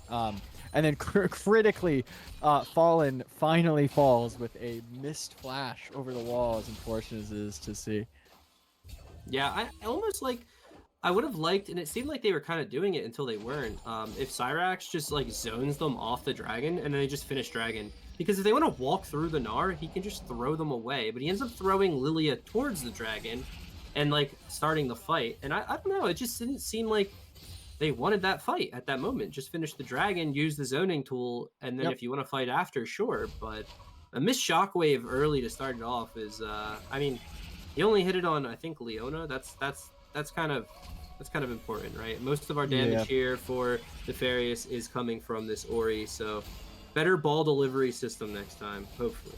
Sure. I do think, like, as a silver lining item for Nefarious, we see so far on both sides of this rift here that the mid laners are seemingly, as actually, I'm going to let you take this one, Meta. Yeah, I mean, I don't know if anything's going to come from this. They are close to turret, but another hook lands onto the Hui, and a TP in from Trouble Killer. Going to use that showstopper to try to get close the gap onto Fallen. Fallen is still untouched, doing a lot of damage to the set. Haymaker available. He's going to have to pop it soon, but as soon as he pops it, he will go down. A nice three-man Gnar ulti into the arcane barrage. True shot barrage. I'm sorry, he styled on him with that a little bit. Yes. That was cool. And we're still going. Cyrox is still going, looking for the pick on Poom, who's going at Golden. Nezmi off to the side. Nefarious poke is there, but he fires it at Fallen instead of getting the kill on Azrael. Might not have the vision. Nezmi was just in such a weird spot for that entire fight. But it's going to be, once again, back and forth. Nefarious Gaming finding some gold, finding a way back into it, picking up a few kills, and feeling good. Yeah. For sure. My point there before all that fighting happened was I think you'd rather see a Fed Ori, right? I'd rather be the team with the Fed Ori than the team with the Fed Bears, just to be quite frank with you. It could be a personal thing, but you know, just from a utility standpoint, right? On top of having damage, a control mage with an equivalent amount of kills to a poke ADC typically offers your team more immediate in terms of returns, right? Agreed. So in that regard, like I almost feel more comfortable seeing the scoreboard if I am Nefarious in terms of, okay, who is set up to do well this game. However, what I do want to bring up now is I made a comment before, right, about the previous dragon fight, how the showstopper sort of outplayed the Gnar ultimate. Well, Cyrox took offense to that personally, and I think completely outplayed the Held Haymaker from Trouble Killer. That was excellently executed. Cyrox, if you're seeing this or hearing this, like, that's really, really well done. I don't think I would have thought of that, to be quite honest with you, if I was in that situation. And just completely nullifies all the true damage and gets a 3-man stun. Just really well done. That's what I live to cast for. Yeah, and I think that one of the differences, like why the Gnar ultimate's so much better there than it was in the previous fight, is because Cyrox had flash. And I think just being able to close the gap a little bit easier, like flash is so important for champs like that. As a Nico player, if I don't have flash, I don't even want to fight half the time. Depends on who we're playing against, but that's really important. Solar Flare did come out, it did miss, but it is Jay Young getting hit. And here comes the Hui ultimate. And that Spiraling Despair will help take down Jay Young. It is just a free pick. Ooh, Bowling Ball, Poom lands onto Fallen. It's 2 going down. No, but it's going to be cleansed. Drowsy. Wait, it actually just a summoner spell will take that down? Is that easy? Yes, you can cleanse the Drowsy, yep. Well, I'm taking cleanse in the jungle against Lillian, man. Cleanse Might. You heard it here first, folks. Cleanse. Nah, that would make me more mad than Shen Jungle would, to be quite frank with you. What if it's like Shaco or something? You don't need to. I hate Shaco. You can cleanse it with your ult, I'm pretty sure. Yeah, but that's more about invul frames, right? And literally not existing on the map anymore than it is about like removing the status effect. No, it's a cleanse. Is it? No, I don't know. No, it's not. I don't know. Shaco's dumb. No, it's kind of like you're removed and then you respawn. It's exactly what you were saying. Like you're not like a blink in Magic the Gathering kind of deal. It's not even a blink though, because you literally aren't on the map for like half a second and then they just spawn you back. What I mean, in Magic the Gathering, that's what a blink is. You get pulled, you cease to exist on the table and then you re-enter the table, kind of deal. Anyway, enough about Magic. Anyway, this isn't Magic. This is League of Legends. Dorado did get the dragon, but it looked like the Baron contest is a bait. That's a lot of damage. There is a shockwave going to be coming out soon, but Cyrox. Oh, but there's a 3-man shockwave. And nothing Cyrox is does followed. go down, but no follow up. Nara is down, and here comes Azrael going down. I mean, this is literally just a poke. You have Nezami and 2-5 in the backline just keep poking and poking and poking. And now this Baron might be Dorado's. It looks like it might. I like the Baron bait. I like the fight after, but it just didn't go their way. I don't know if it's missed abilities or what, but they cannot survive this poke. So much poke coming from 2-5 and Nezami, and now they're 3-on-5 trying to contest the Baron. Do they have anything to stop Dorado here? Jae Young goes in with the hook. The dredge line onto Nezami. A lot of damage coming from Fallen and Jae Young onto Nezami. Yeah, it's Leona now tanking, but Poom actually gets off the Baron to kill Remnants. It reset. Remnants will go down, but at the cost of the reset the Baron. I mean, you're giving away the 2 kills, maybe 3. Fallen trying to find Nezami. And Nezami will come out on top just barely. Yeah, but critically, they do stop the Baron, actually. Which is critical. Is that better? I mean, I think it's better. I think it might be, because they can't immediately do it, right? They're not immediately doing it. Our death timers are somewhat long, but the only other objective on the map is Otacon, right? We don't necessarily have crazy wave states with which this would be catastrophic. I think I'm leaning towards that might have been worth it, because they can't just force an Otacon. I think at this point in the game, I don't think the damage exists yet on either team. Otacon does so much damage and it takes so long to kill. And it's an objective that, like, if you start it and you are not ready to have started it, can completely throw a game, right? So I'd venture to say that I think the Baron play might be worth it. As crazy as that sounds to say that losing 3 members is a worthwhile endeavor, I think this might be one of those scenarios in which it is. Yeah, I mean, I think like the game's pretty looking doomers if they give the Baron. I mean, this is a 3-level lead. I mean, the Lilia is huge. Having your main starting jungler back and a performance like this, you're up 3 levels. You're just dominating in Udyr. Udyr is a farming jungler too, so going down this much CS in the jungle hurts. Yeah, he does fall off so hard though, right? Like we're seeing it happen already, right? He can run in and do stuff, but then once his abilities are gone, he's just a body. But we might see a dead 17. Yeah, they're looking to find an outnumbered fight. Here comes solo player. Yeah, here comes a Spiraling Despair to follow up, and it is massive as Poom shows up to join the fight. A double kill for 2-5, and this is honestly possibly game, as taking down those 3 members means Baron is available, Otacon is available. They might be able to just take an inhib, take Baron, do more a big shockwave. But now Remnant stepping up too far will also go down, and there's only one person to defend the Nexus. Is it going to end right here? No, we see a 5-man, a 1v5 by Cyrox. You heard it here first, folks. I'm only kidding. We probably do not see that. Cyrox is going to try his best as Meganar is coming up, but I think that's going to be all she wrote, Meta. Meganar is up 2 seconds on Jae Young, a showstopper to say, get your Meganar out of here. And game number 3 going over to Dorado Gaming Iota. He will take the lead in the series 2-1 and might be able to send Nefarious packing next game. And to be quite honest with you, Meta, this is the most, I think, convincing and cleanest of the games we have seen so far. It seems Dorado's easing themselves a little bit more into this. I wonder if Nefarious and their players can say the same. This was the quickest game we've had. Both games, I believe, before. Games 1 and 2 have been 40-minute games, 40-minute bangers. We love to see them on the Titan broadcast. This is much closer to a 30-minute game, 29 minutes and 39 seconds. And like I said before, I think this game had the potential to be a quicker one. I think potentially in favor of a Nefarious Abyssals quick win before we can see scaling. I think the sheer amount of fighting that didn't go Nefarious's way really worked in their not in their favor, in the opposite team's favor, right? In Dorado's favor, allowing an Ezreal, a Poke Varus, and a Lilia to come online that early in the game, I think pushes tempo past a point with which Nefarious can really operate, right? What does Udyr do into those 3 at a certain point in the game? The answer, frankly, is nothing.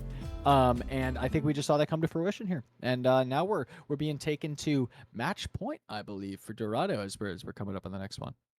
Yeah, I think what's really important for me to touch on when I like recap on these 3 games is the fact that game 1, it really looked like Cyrax was just dominating Trouble Killer, and Fallen and Jae Young were dominating the bot lane. After we've progressed to now game 3, it's quite the opposite. Trouble Killer's starting to dominate Cyrox in top lane, and Sure. Fallen and Jaeyoung don't look as strong as they did. 2-5s popping off. Two really good back-to-back games, the Aphelios and now the Hui, and 17 is obviously part of that. So Yep. if I'm Nefarious, I'm a little scared. Our win cons are starting to lose, and they need to get back to the drawing board, maybe clean up their draft. I don't know. We'll see what game 4 has in store for us. We'll be back.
Hello, we're back.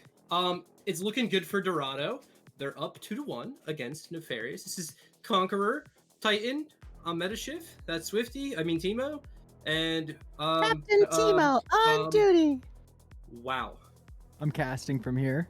I'm Timo. Yikes. Wait, hold on. Do the What? Everyone wants to see my forehead, right? Is that what it was? Oh, Nico. Oh yeah. This is how we're doing cast today, friends. Every time they pick a champ, I'll move up a little bit. This, Now, by the way, this blanket has hands for me to do this with. that's not a cape. It's a blanket. It's no, but it's got a hood. It's like a cape kit. Come here. I'm Come here. Timo. Come on, skunk. Is that a skunk? Are you bringing the skunk? It's my puppy. Come here. Oh, hi puppy. Come on. Anyway, we haven't talked about draft.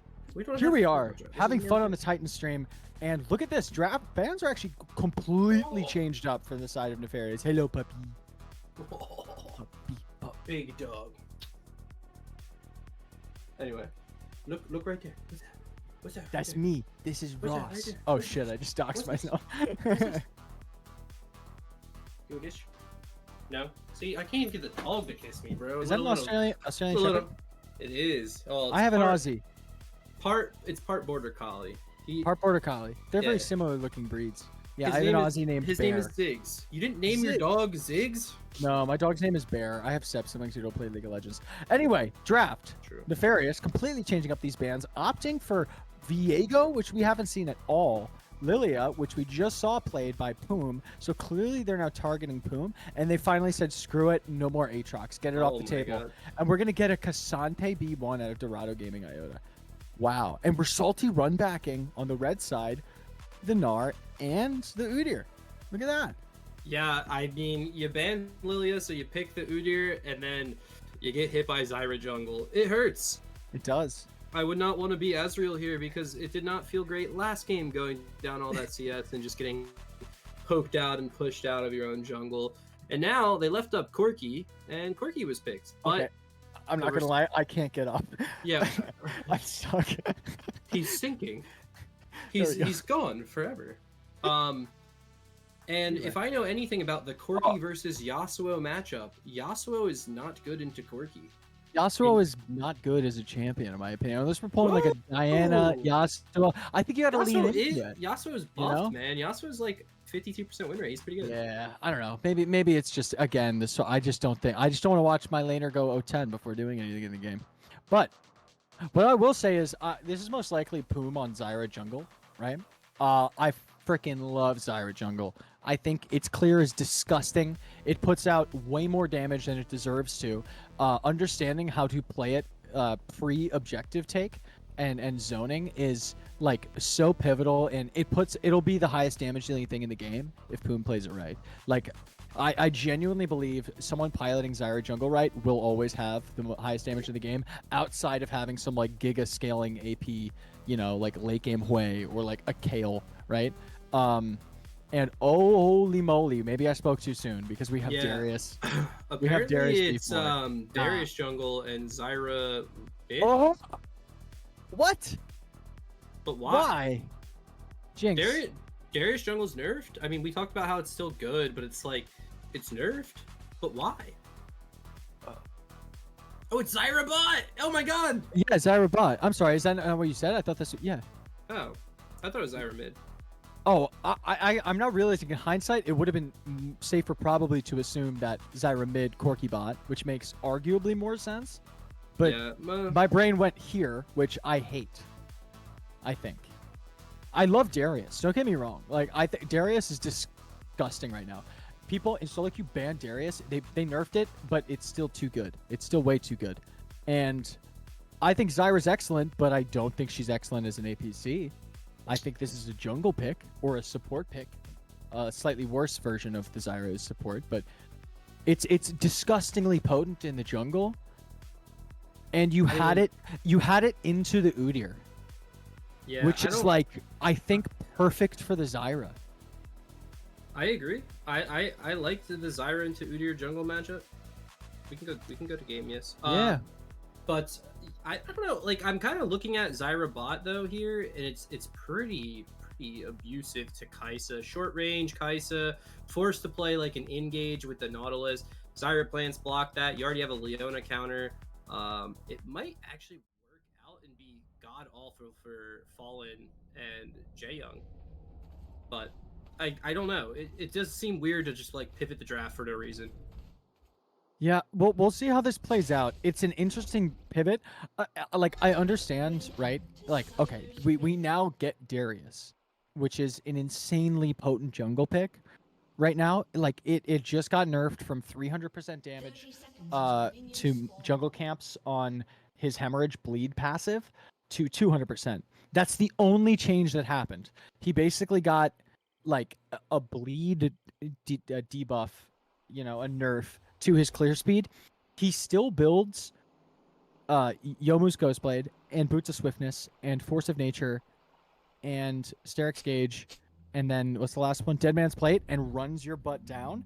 And with the passive on his E, which gives him armor percentage, armor penetration percentage, apprehend with his pull, it gives him a passive armor pen buff. On top of a serrated Dirk early means you just like one shot people.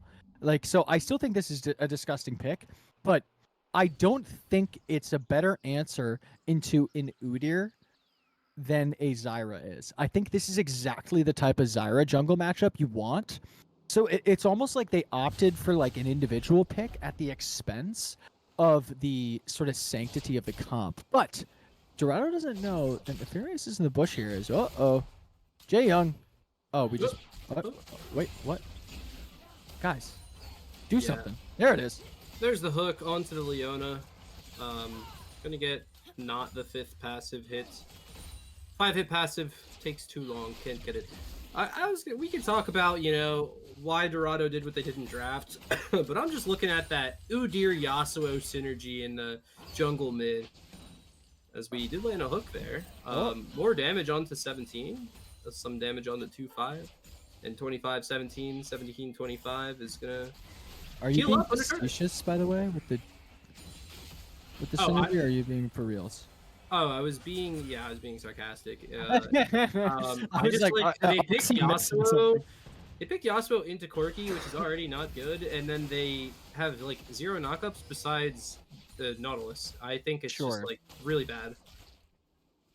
Yeah, but it's interesting to say the least. I don't know. Maybe some of the longer series on top of now being put to match point as Dredgeline's just gonna miss. Now being put to match point, maybe getting in their heads a little bit here. I'm very curious as to why we did not hard pull the trigger level 1 from that bush, Fallen and Jaeyoung. What does like Zyra level 1 is terrible. Right? Like you don't have seeds. You rely on RNG for your plant spawns. Like I think Jaeyoung just needs to pull the trigger there and just go ham bone. Instead they just like, hey guys, this is where we were. By the way, just letting you know this is where I was and no longer am. I think it's a missed opportunity there for Nefarious, but Darius now gets long path around and you gotta get in there, Udyr. This could be so bad. Poom has the flank, Fallen flashes right into that Darius, and Poom will, I think, get that first blood, right? Was that secured by the Darius? Frankly, I didn't quite see. I think it was the Darius. I know Ignite went. It was the Darius. Ignite went down, but also bleed. But there's so much Darius. Like Darius is like it full clears, right? It full clears really well, and then it just one shots someone in lane, right? And then you get your serrated Dirk, and then it one shots people even more. And then that it first blood, just runs around the map and just destroys people. That first blood's gonna be nutty because it's first blood mixed with double scuttle, mixed with probably another that was full clear first blood, double scuttle, and another. By the way, wolves. Ezreal just backed. Yeah. What happened? Why did we just back? Am I crazy? He got double scuttled and he. Yeah, but he should immediately. But he knows he's about to get double scuttled. No. I don't know. Part of me thinks Azriel needs to like immediately back, right? Right, because the kill. Yeah. Why is it Phage? That's not you, Moose. What's happening? That's not the right build. Is it Triforce Darius? Oh yeah, he went Conqueror. He didn't go Phase. Oh, this is a huge missed opportunity. Is that gonna be fine? What? Why? It'll be fine. It's just worse. It's just not the build.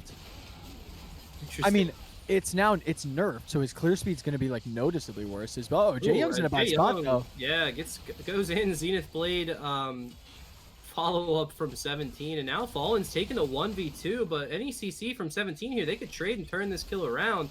Waiting on cooldowns for 2-5. But that fully stacked lethal tempo, they're going to wait that one out. And I would be surprised if 2-5 and 17 go in and try to kill Fallen here. Yeah. Let's see. But Fallen's hanging around. Fallen's like, I'm not scared of you. I I'm not scared of you. The game feels so much different with Poom in instead of like Dorado just seems more confident, even though for sure their jungler like was fine. The sub, I don't know. Yeah, I think I don't know. This will be an interesting game to watch. This is like the games that sort of really test your mettle when you're down on the back foot, like as Nefarious is right now in the series record, right? Like they can't lose this game, or their hopes of playing any more playoff games in this winter 25 split of Titan Vanquisher, not Vanquisher, excuse me, Titan Conqueror are, ended. You don't get any more games. But Jae Young again. As the feat of warfare was claimed, 2-5 picks up that third kill, and Poom picks up the fourth. They're both 2-0, and if the game wasn't over, mentally, it might be over. I don't know if I'm on Nefarious Gaming and Darius gets that kill. I'm like, well, we tried. Yeah, well, now I'm like, oh yeah, it's definitely not good. I mean, it's not over. We've seen this go back and forth, but it's not great. Poom's building Triforce, so there's a chance, right? And I'm not saying it's a bad build. I literally have done this build in solo queue, opted for Conqueror over Phase Rush, but it's super compositionally dependent. This is not a team comp where you need to go Conqueror at all. It's noticeably worse, right? Youmu's here with the move speed on top of a Sterex means you one-shot any of these team members, right? Nara's not a true tank. Yasuo, you can one-shot. Like Nautilus is a support, so by virtue of that, like he doesn't have the golds to be a true tank. Obviously, you can one-shot a Kai'Sa. And Udyr doesn't do anything late in the game, right? Like Udyr runs around, so you don't have to worry about the Udyr. Plus, you have Zyra burn damage and a Cassante yoink to just take him out of a fight, right? So, this is certainly a game. I am of the opinion that Poom should absolutely have taken Phase Rush and taken Youmu's Ghostblade into Boots of Swiftness. Poom clearly doesn't agree, so we'll see if Poom is right here. Poom already is 2-0, so there probably is a chance here that it does not matter what Poom builds because Darius is that strong. But I like Poom opting not to do it. It's on the red. Here's Azriel with the check. Does Poom have the damage to take down this Udyr? Maybe not yet. Didn't have the serrated Dirk. Azriel has flash, but holds it too late. And there it is. Noxian Guillotine with the bleed. Was it Hemorrhage? We'll take him down. But that's just damage on 2-5. A 3. Holy crap, plants. And Solar Flare and some plants. Man. 2-5 and Poom are just fighting over who's getting the kills this game. It's 3-3. They're all tied up, but I might stop casting team versus team and just cast Poom versus 2-5. Who's going to end up with the most kills this game? Yes. What I would like to...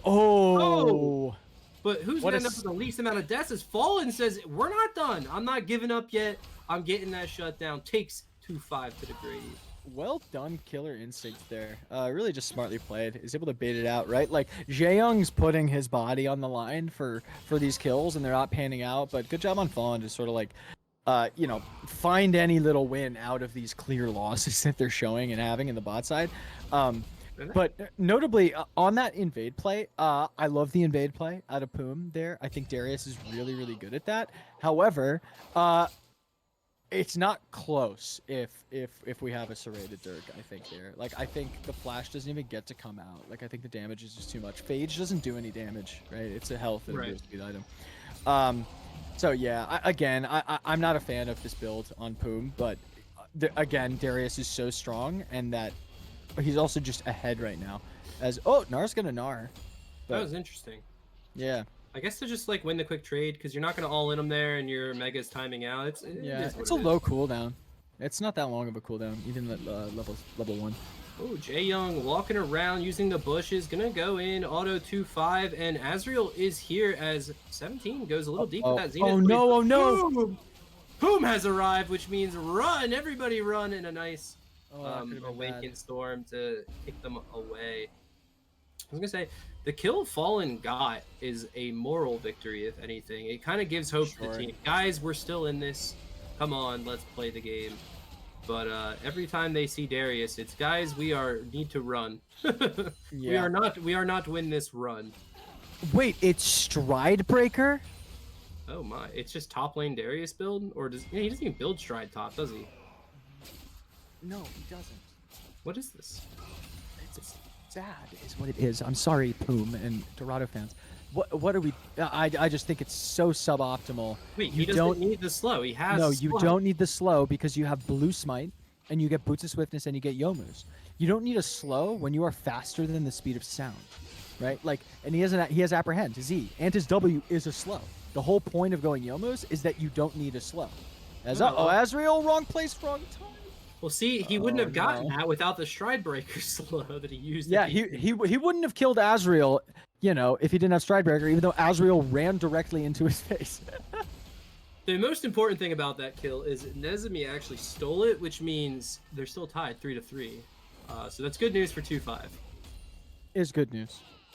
Is good news for 2-5. I think all news is pretty good news for 2-5 this game as the rest of Dorado. He just picked up a kill. Bot lane, Jae Young goes down again. 0-4, unable to play the Nautilus into this Zyra Leona combo. It was the ult again. It was the ult combo, which we've seen, by the way, 3 times in a row now onto Jae Young. Zyra Leona broken? Zyra Leona bot broken? Well, I think what's more broken. Ever told you the definition of insanity? Go ahead. It's doing the same thing over and over again and expecting a different result. My point being, every time that we see a dredge line with a staggering, what is his passive called? A staggering blow come out of the Nautilus onto the Zyra or the Leona, Zyra throws out Stranglethorns, Leona throws out Solar Flare.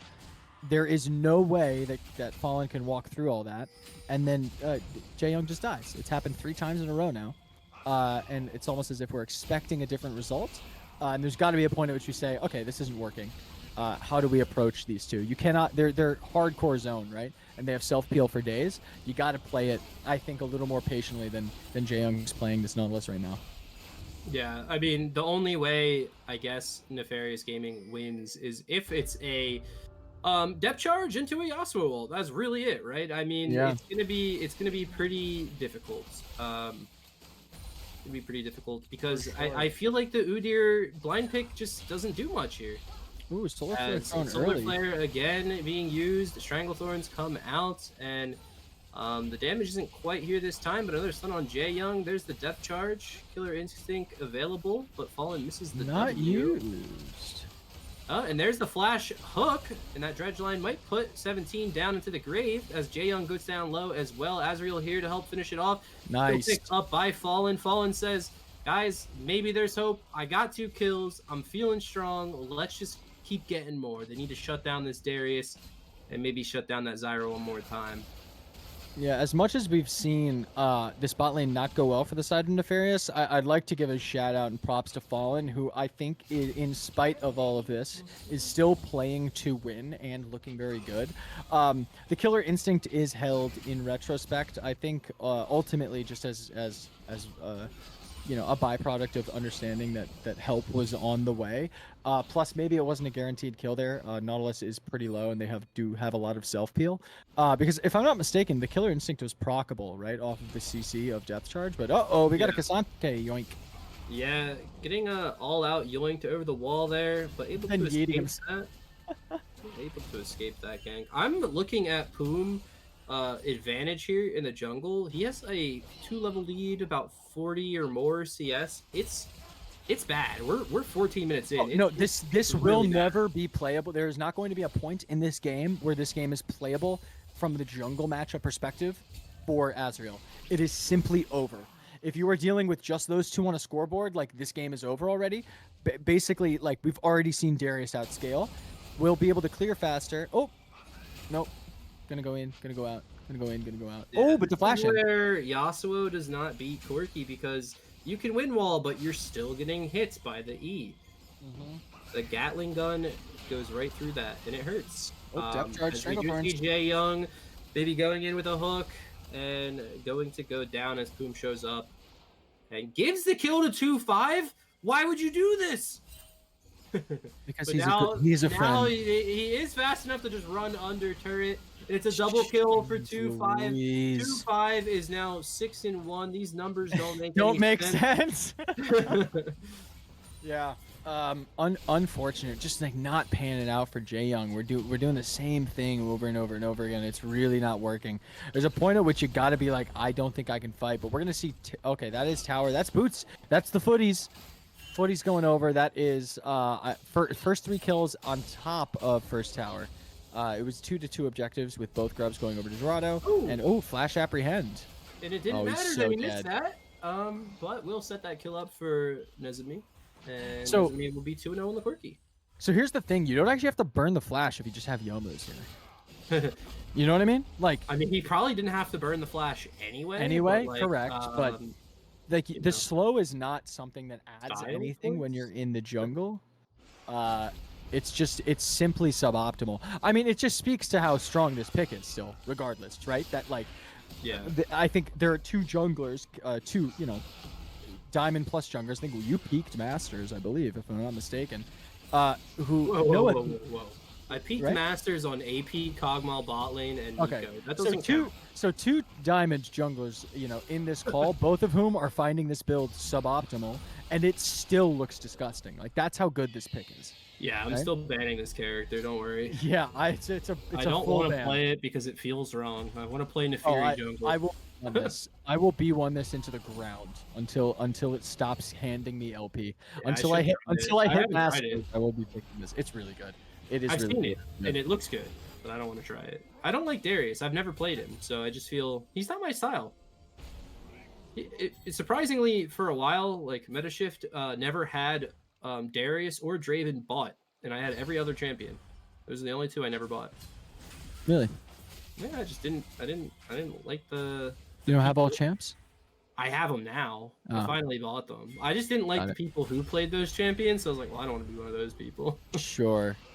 I stand by that. I say that about Shaco players. Oh yeah, I definitely don't play Shaco. Yeah.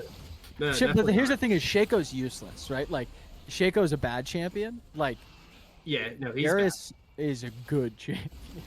Well, right now, but yeah, no, Shaco's bad because his clear is fucking. Oh, sorry. Oh, his language. clear- Oh, whoa. You're gonna go to the sin Whoa. bin. Whoa, I didn't. Someone tell I- Sams. That's not even what I said. I said his clear is something, and then my mic peaked. It was weird. It was a weird relic. But I was of- trying to say that his clear is really bad. Oh, and, we got some casting to do. As Cryo goes Irox down. is finally Irox. going to be the 5th person to die and not have 0 deaths. Does that make sense? Yep. The last one to not have 0 deaths. Yeah. The last of the Mohicans. Yeah, the last man standing. The last hope is gone. It's over. No, this is a little bit of a depressing game 4. I'm hoping to see Nefarious Gaming figure something out. Cassante wins this every day of the week, if I'm not mistaken, right? No. Nah. No, he had the There- Awakened. Okay. There's some hope. Yeah, there is There's- some hope. Oh, he went Leandre's first. Okay, no, he does win that. There is some hope. Mhm. Yes, and A it's new actually hope. it's only an Iceborne, a new hope. The Last Jedi. Darth Plagueis. We get real weird on these late night casts, don't we? It is midnight for me. As an I don't even know how to SPSer. cast this game. It's just sad. It's just like it's a bit Yeah, of a stomperoo. it is one of the things that you almost you gotta say you sort of hate to see it when it's playoffs, heat of the moment, but a lot of times it's not that like this is an uncommonality as what are we looking at the Is Fox? that Nico? Our Is that Nico? broadcasters are also attempting to have fun. Oh my god, it's That- Nico spamming That Nico. cannon minion. That cannon minion is Um, Nico. I mean, this happens though, right, Meta? Like where longer series, more weighing series, like emotionally, right, and mentally, because Yeah. it's something as important as an elimination game of playoffs. Can be nerve-wracking, can be exhausting, and frequently this happens. Like teams can get burnt out. It's why it's so important to regularly scrim, like at least a 3-block game, right?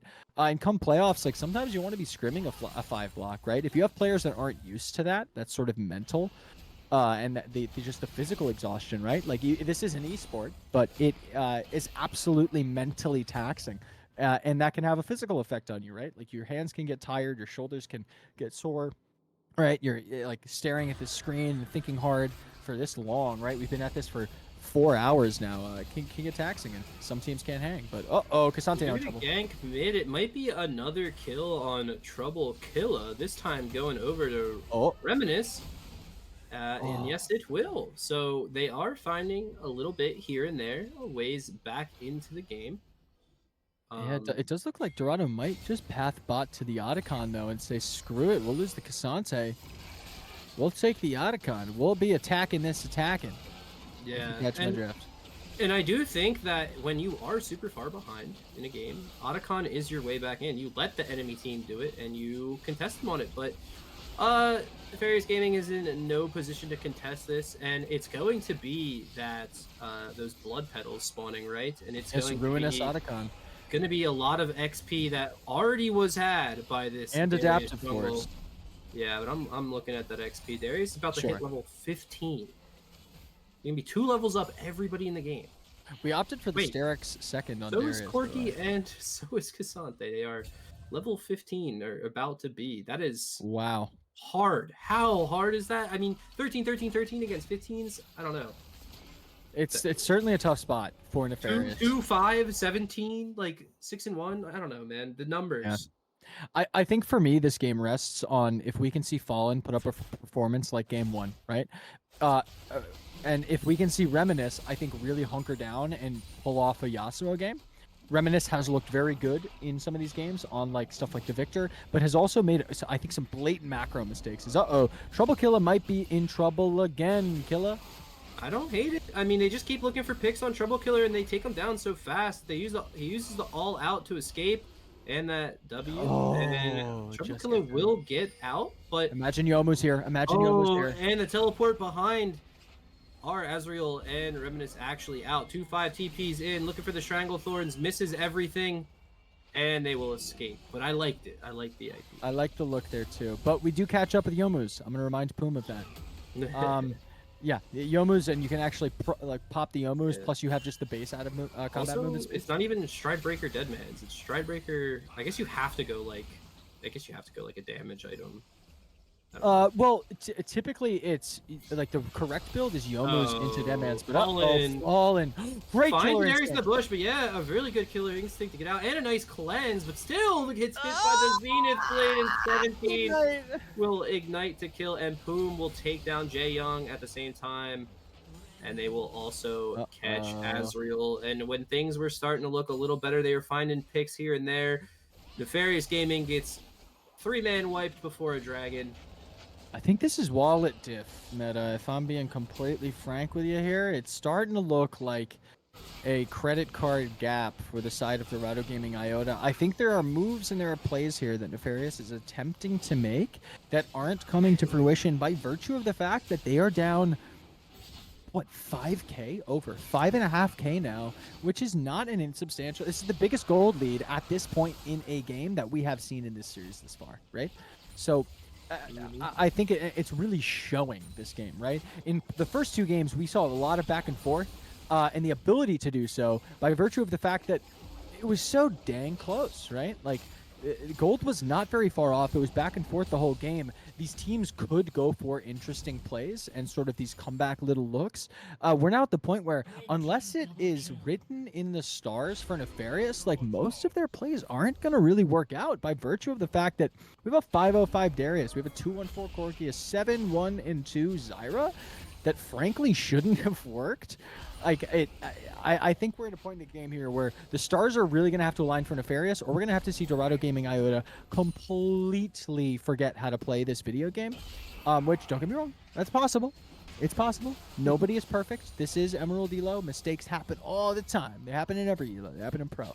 So it's absolutely possible, but the avenues for staying alive in Titan Esports Conqueror Winter 2025, those avenues are closing up, and they're closing up fast, meta. Hey, there's always good news. Even if you lose and everything ends, you still get to flame your teammates.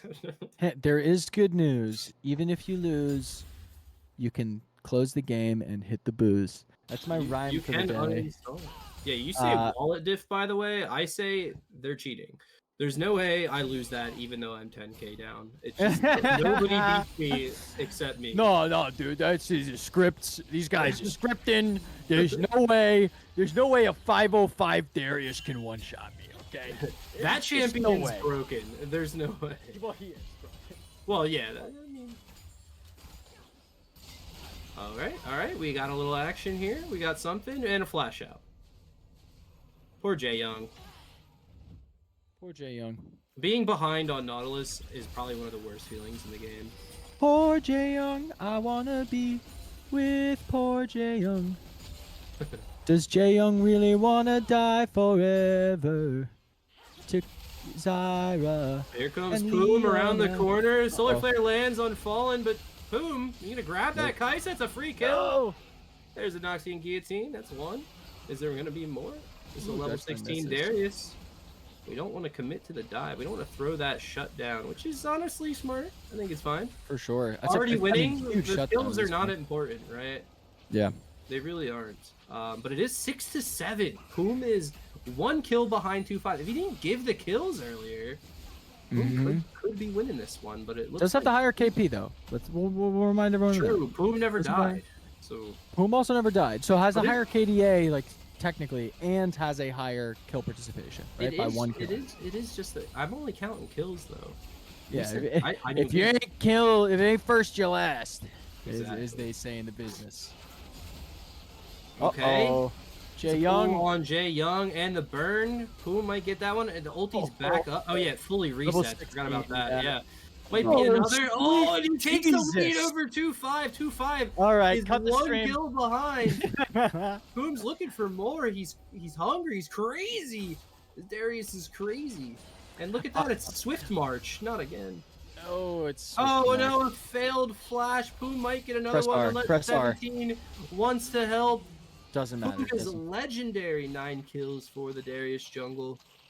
I'm gonna keep it a buck here, Meta. I think 2-5 lost. Oh, never mind. I don't think even have time to I think 2-5 lost.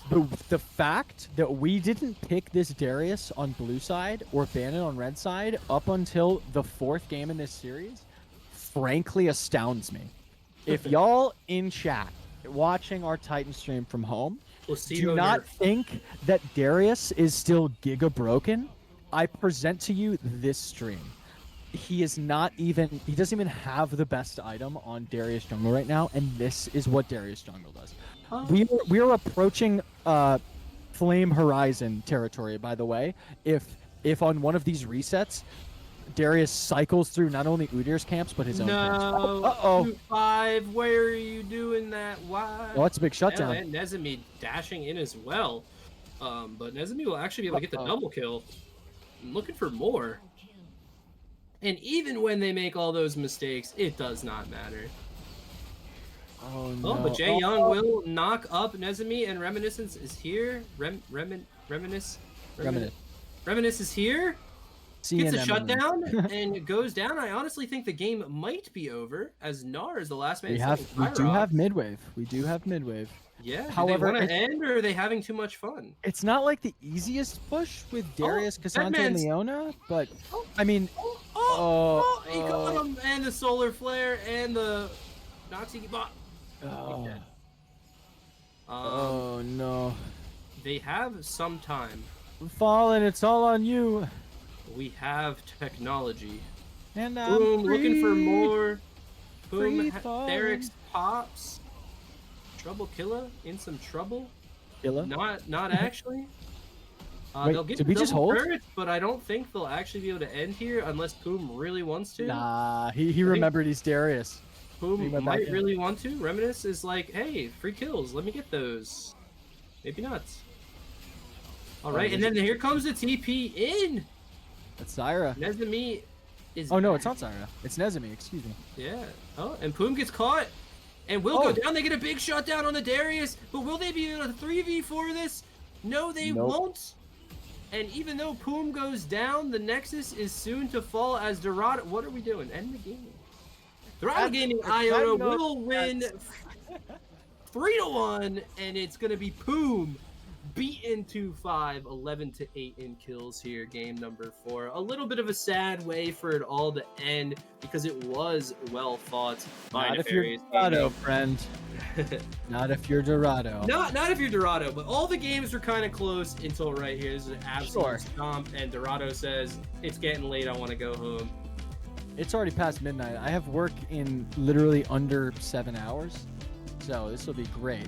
But congratulations to Dorado Gaming Iota, and congratulations to Nefarious on their season, making playoffs, having great performances in this first series. A very tight matchup. As much as the last game was unfortunate, this is why you banned Darius. Frankly, I don't know. It's also, we're not fearless. We can just be picking that thing every game. Ban that thing. Ban that thing, pick that thing. Don't let that thing through ban phase. I'm going to be frank with you. For any other teams in Vanquish, or not Vanquish, I hate doing that. The tired is getting to me. I'm not going to lie to you. Conqueror. Any other teams in Conqueror who are watching this, and if you are a jungler in Conqueror who does not play Darius, start practicing that in scrims and solo queue. It is unfathomably broken, and I frankly think it was a missed opportunity that we didn't spam this every single game that it was up. But then again, that's all we got for tonight, right? Meta, would you like to take us out of this so I can go to bed? Yes. Congratulations, Dorado. Definitely looked a lot better with Poom in there in your starting roster, and you guys will go on to quarterfinals. We will see you next week with Titan Conquer League quarterfinals at Wednesday, whatever, Wednesday, 8 p.m. Something I'm supposed to talk about merch, maybe. Are we still doing that? Check. All right, never mind. Don't check it out unless you want to. I'm MetaShift. That's Swifty. We're calling it a night. Thanks for tuning in. I'll see you guys next week. This time I don't do merch.